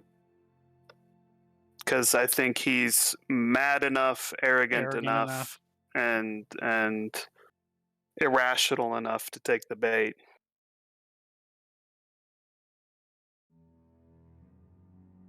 So we've killed 3 out of the 7. Yeah, but I think if we try to get just Helbrim, we're gonna end up with Helbrim and a Brar. I think you're right. That is a tough fight. That is a tough fight, but if we summon the dragon, I think that evens the odds pretty well. That's true. Yeah, but we only get one. Remember, we only get one crack at that. I mean, I can't think of a better place to use it. I don't think. Yeah, if we want, once the ship is done being unloaded, we can fly the ship somewhere a safe distance from here, and we can try to see if we can bait him in. If he comes in, then we can have the Emperor summon the dragon, and then run below decks and go through the mirror and get out of Dodge. He's only got to be there long enough to do that. And we should be able to protect him that long, I would think. How long does it take him to summon the dragon? Is it just an action, Thomas? Takes him 1 minute to go into the demi-plane and wake up the dragon. Okay, so he goes into the demi-plane. He's like not even there. He wakes up the dragon. The dragon comes out. Yeah, but that's also 10 rounds. I was going to say, we would need to last a minute without him. What's funny is that's almost like we're putting a rage timer on their side. Right. You have to kill us in 10 rounds, otherwise we're going to win with the Vorpal Dragon.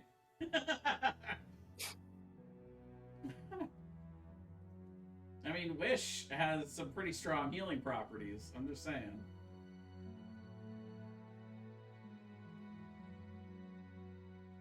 Can help us last for quite a while. I would say maybe we try to target a Brar, because I think of the two, he will be the easier to kill. Not easy by any means, but Helbrim's going to be the tough one to bring down. You know what you could do? Oh, no, you can't, because you don't have that spell. And it's 9th level. I can have whatever spell you want me to get at this point. What are you thinking? If you were to cast Time Stop on the Emperor, it would give him. I totally have time stop. What are you Oh, talking do you? about? Do you? Okay, so you could give him 1d4 plus 1 turns in a row and just knock that many turns off of how. You Qu- briefly stop the flow of time for everyone but yourself. In this Right. podcast. His only self? Ah, shit. Yeah. Well, then is only the Emperor able to go get the dragon? Yeah. I mean, I would think theoretically that anyone who has the crown could get the dragon, but Well, attuned to it and get the dragon, right? right, yeah. Who I don't. is the Emperor going to trust to do that? And will the dragon answer our call if one of us do it? Exactly. I don't think it's a realistic thing to ask him to do that. Right. Yeah. Okay. At the end it's of the just day, the Emperor is going to have to be okay putting himself in a tiny bit of risk here. That's how it is. Yeah. He wants Yeah. to rule this country. He's going to have to do something brave, and he's not made of paper either. He's a level 5 fighter. He's got That's made of paper more at this health point. than I did about an hour ago. And he's got a pretty high AC. Yeah, he's hard. Yeah, freaking hard to hit. Which I still need to do the checks for his training. See if he levels up. And yeah, I mean, we don't have to do this today either. We can continue to prepare. Yeah, absolutely. train, and That's all stuff we're gonna do. All the preparing and training is stuff that we'll do before the next session. And we're gonna fast forward time a little bit as the March of the Empire begins towards the borderlands. And next session we will have the beginning of the confrontation, which could take a few sessions. Well, do we want to? I think we need to decide now. Do we want to try to bring Helbrim out for a showdown, or do we want to just deal with him during the siege? I mean, I think that would be optimal. The Yeah, siege. so No, I'll no, just no. I'll just For us, I'll it just would let be you guys optimal know. would be to try to bring him out. I'll let you guys know kind of the options here. If you guys are fighting Helbrim somewhere that's not the gutter, and the gutter falls while you're gone, which would be a series of rolls and checks, the war could essentially be over. Like, just because even if Helbrim's dead, like the army's so big, no one can stop it. So if you were fighting Helbrim off of location, the longer that fight goes, the higher the chance there is that the gutter gets wiped out while you're gone. So that's option one if you're going to fight Helbrim off. The second option would be to fight Helbrim and the army at the gutter. The problem with that is then Helbrim's at the gutter and can do a ton of damage to obviously their defenses, which could really swing the tide. And then the other option would be to try to sneak attack either during the battle or before the battle or whatever else, go try to assassinate the Conqueror and the Giant. Those are kind of the three. Well, I think we're plans all that I agreed that we have. need to take Helbrim out, right? Yeah, of course. That's the whole point of this campaign. Well, and when he falls, the others we can kind of take our time with a bit more. Like Helbrim's a timer. If we don't take care of him, we lose because of him. So then would the best bet be to try and fortify the gutter as much as possible for the next few weeks, and then try and isolate Helbrim so that the gutter is in the best state it can be while we fight Helbrim?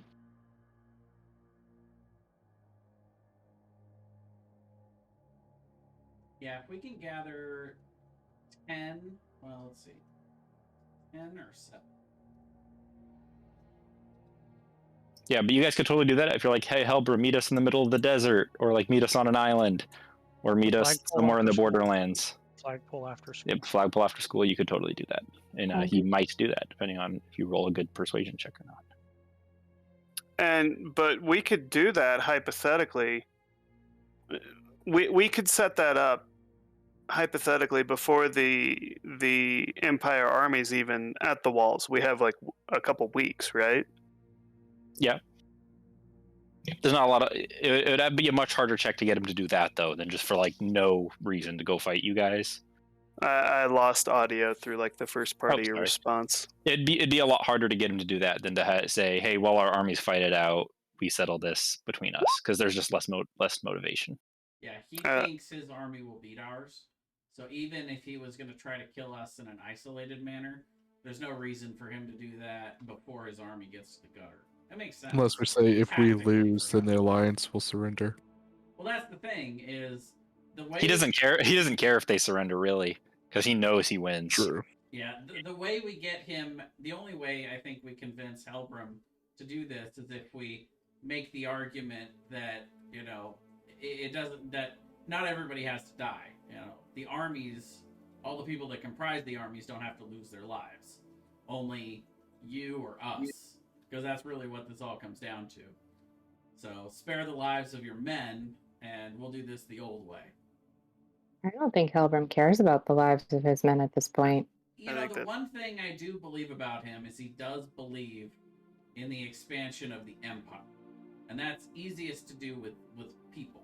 So there's got to be, you know, that nationalism, it definitely does have some roots in caring about the people that comprise the empire. Because Helbram, in order to do what he does, he has to believe he's not evil. He says he's a broken hero, right? Like, a hero for who? His people. He might actually be willing to face us versus him to spare the lives of his men. Especially because he's supremely confident. I imagine he can't imagine a world where we could defeat him.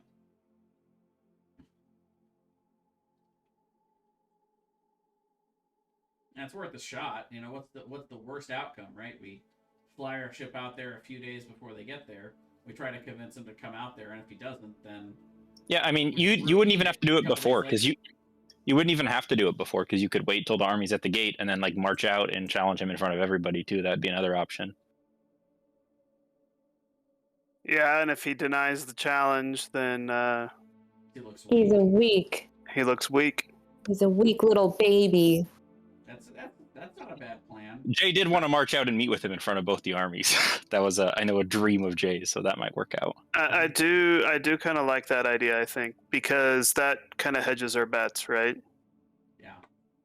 I mean, there's still a lot of potential destruction and loss of life there that we could maybe avoid by not doing this right in the middle of everything, but Well, if Helbram falls right in the middle of everything, it might make his army go, "Oh fuck, yeah. never mind." Oh, 100%. If he dies, It also might. That's all going to Never mind. You're also basing a lot of it on like his own pride in not sending the army out while we're all still fighting. I do have an idea for a trap, by the way, that might still get a trap. It's a trap. One of the ideas I had early in the campaign were dropping those little programmed image bubbles of, like, you know, Helbram killing the former emperor and raising the dead and everything, like kind of like a smear campaign kind of a thing. Not really a smear because it's all true, but if we were to do that and plop them down in between the path between there, any Empire soldiers that saw that might be a little bit less inclined to want to fight for him. But also, we could use that as a trap. We could put that bubble somewhere, and what are they going to do? They're going to send out a wizard to dispel it so that the whole army doesn't see it as they march by. I don't know if they would send a Brar for that, though. That seems above his pay grade. They might just send... They might just send a smaller mage, and if we were laying in wait, we could stop them from dispelling it, kill the mage, and see who comes next. Right? It's mage season. Yeah. See if we, you know, maybe a Brar does show up. Who knows? Just an idea for a trap. If nothing else, I do like the idea of the programmed illusions along the road. Yeah. And that's something we could basically do for free. Programmed image costs 1 action, so we teleport there, I cast it, we teleport back. Yeah. Oh, we could do that, you know, at least once a day, maybe twice.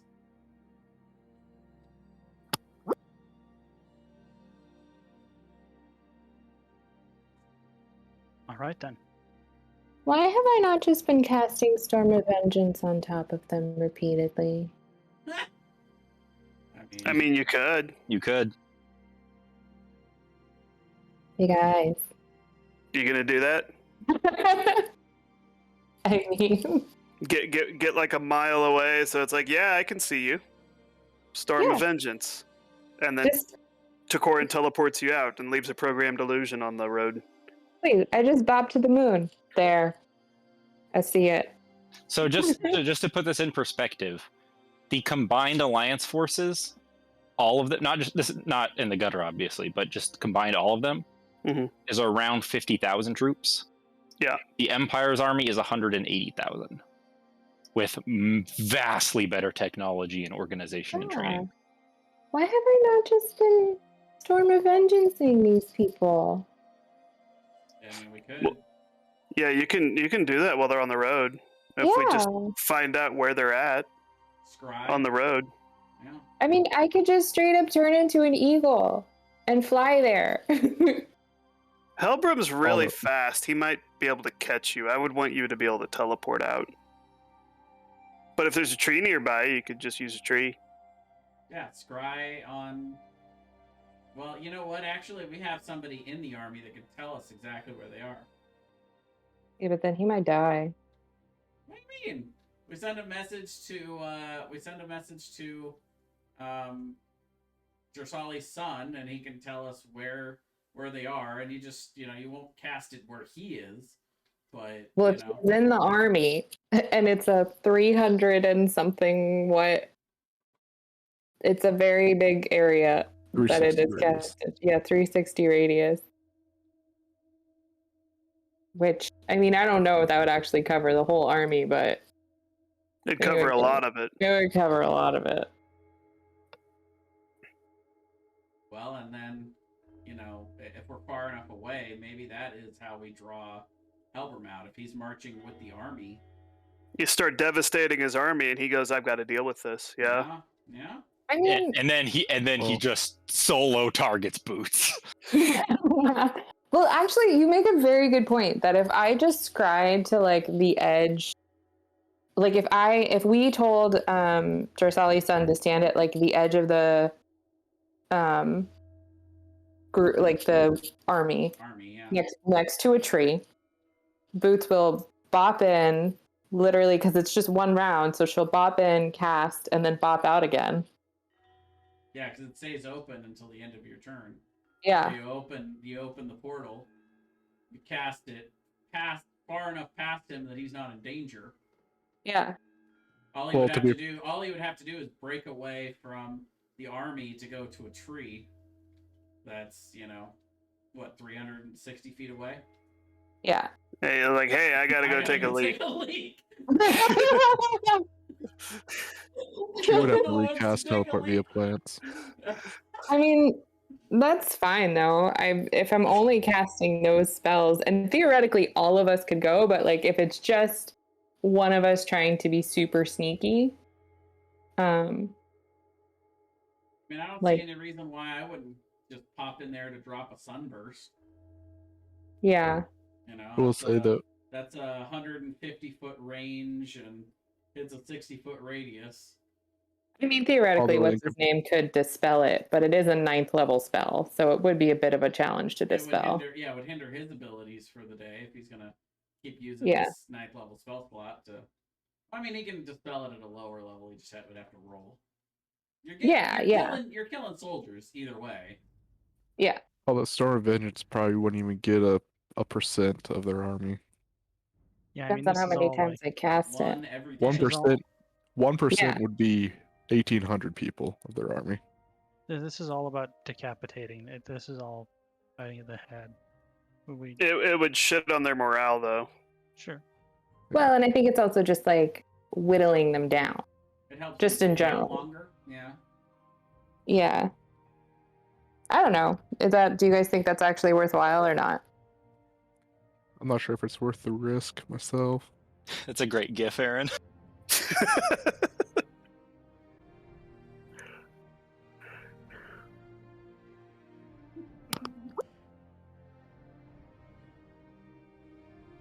Because what you're saying, you said you would pretty much use travel via plans up over, and the next round use Storm of Vengeance, and the next round cast travel via plants again. No, travel via plants, which opens the portal, and then on her next turn she would step through and cast, and then step back through. It would because close. It's still, no, it closes at the end of her next turn. Yeah. Just for the info of also Yes. just being thorough. At some point, we'll say over the next few weeks, you guys would vamp in and teleport out Jake and Cyril. Sure. Where would they go? Probably SRA? Or the Alliance? Yeah, I think just somewhere where they're going to be safe. They did their job. Yeah, we'll do a quick role play of that next time, just so Jarsali can say goodbye to her kids before the last fight. But just that'll happen, and then they would let you know that the city's been reopened, and that the Grave of the Last Dragon has been completely dug up, and that there's just a giant crater there. All right. And Called that would if that affects your planning at all. Yeah, might. It sounds, and this could be speculation on my part, like they dug up a dragon. That is what it sounds Elbrum was going out with his metal detector, and he just kept getting a ping, and he couldn't figure out what it was. It was driving him crazy, so he just had them dig it all up just to be sure. It's like old men on a beach. He's on the r/metal detecting subreddit, and he just couldn't figure out what it was, and he wanted to post it. The other thing about the potential showdown in front of the gates is that gives the Emperor the opportunity to summon the dragon because you can see the army approaching. Yeah, from a nice safe distance. Yeah. Yeah. Oh man, I'm so proud of the Vorpal dragon I homebrewed, by the way. Just put that out there. Be a shame if we didn't use it. Of creatures that I've homebrewed, my two favorites are General Hellbrim and the Vorpal dragon. So Well, we'll use one and kill the other. They can fight each other. So are we just not using the Vorpal dragon? Is that whatever decided? Well, it's obviously and- going to be a dragon duel, right? And so I'm just letting you guys know the finale will probably be at least 2 sessions. But before then, you guys can level up to 20. Nice. Like after tonight's session? Yes. Sweet. Oh boy. Is there any chance of me training Edwin up to level 6? Over the next little while, I'll say absolutely you can train him up to 6. Okay. Do I need to make any checks for that? No, there's plenty of time. He'll get up there. What about 7? It It has been months. has been a few months. I'll say we'll make it 50-50. Roll a D100. 1 to 50, he doesn't level up. 51 to 100, he does. Coin toss, baby. Can I rage and make this a strength check so I can add bonus? No. Womp womp. Level 6 is still a lot of hell. That's another question. We have this list of allies here. I shared it with everybody. Everybody that you guys have control over, you can decide who you want where. We should probably just get track of where everybody's at for the purposes of the battle, including the Emperor. I can control any. That's okay. When he's on the front lines? But if there's anybody that you guys want there, or you want somewhere else, definitely let me know. Are any of the council planning on being at the gutter?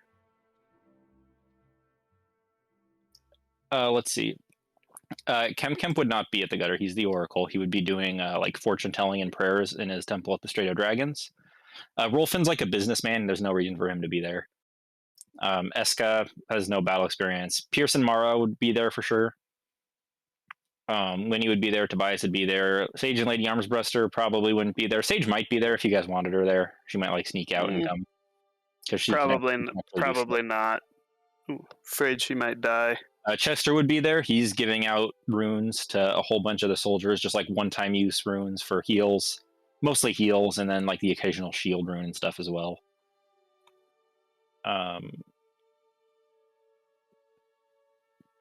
King Karis probably wouldn't actually come to the gutter, but he did send 2 princes, so there are 2 princes of SRA at the gutter.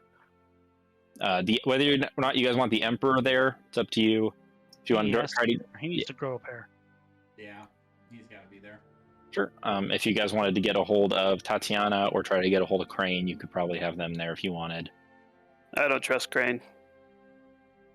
Tatiana, we went down that road and it wasn't gonna happen. She's on a beach somewhere. Do you want Boots to go talk to her?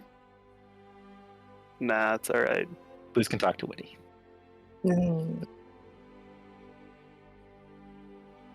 Boots has nothing to say to her. I love Boots' unfounded hate for Witty that just persists through her being. I'm gonna take issue with the phrase "unfounded." Yep.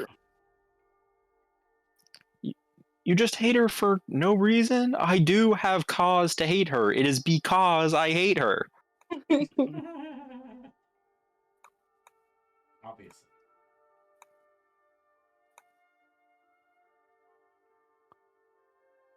So yeah, I've prepped all 3 of those possible finale avenues, and we'll just see how things go when we get rolling next week. Glorious. Cool.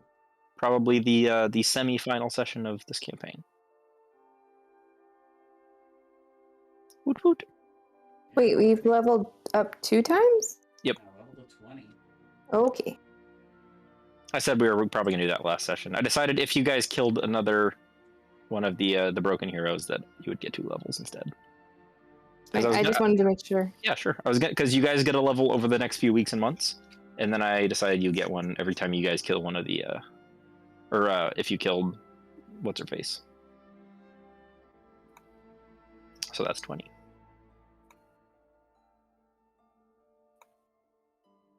Really excited to see how this goes. Me too. Should be lots of fun. The Hellbrim character sheet is absolutely the favorite that I've ever made from scratch. He is a very dislikable bad guy, and I say that in the most wonderfully positive way. Should just have like 1 level of something ridiculous. He is going to be very upset at you, Jarsali. I have something I may try. I want to talk to you about sometime off. Sure. You've been playing this "they're holding me hostage" card for months. Ever. What? It's like when you really don't want to hang out with someone and you're like, "Ah, you're gonna hate me. Something just came up." It's like every time.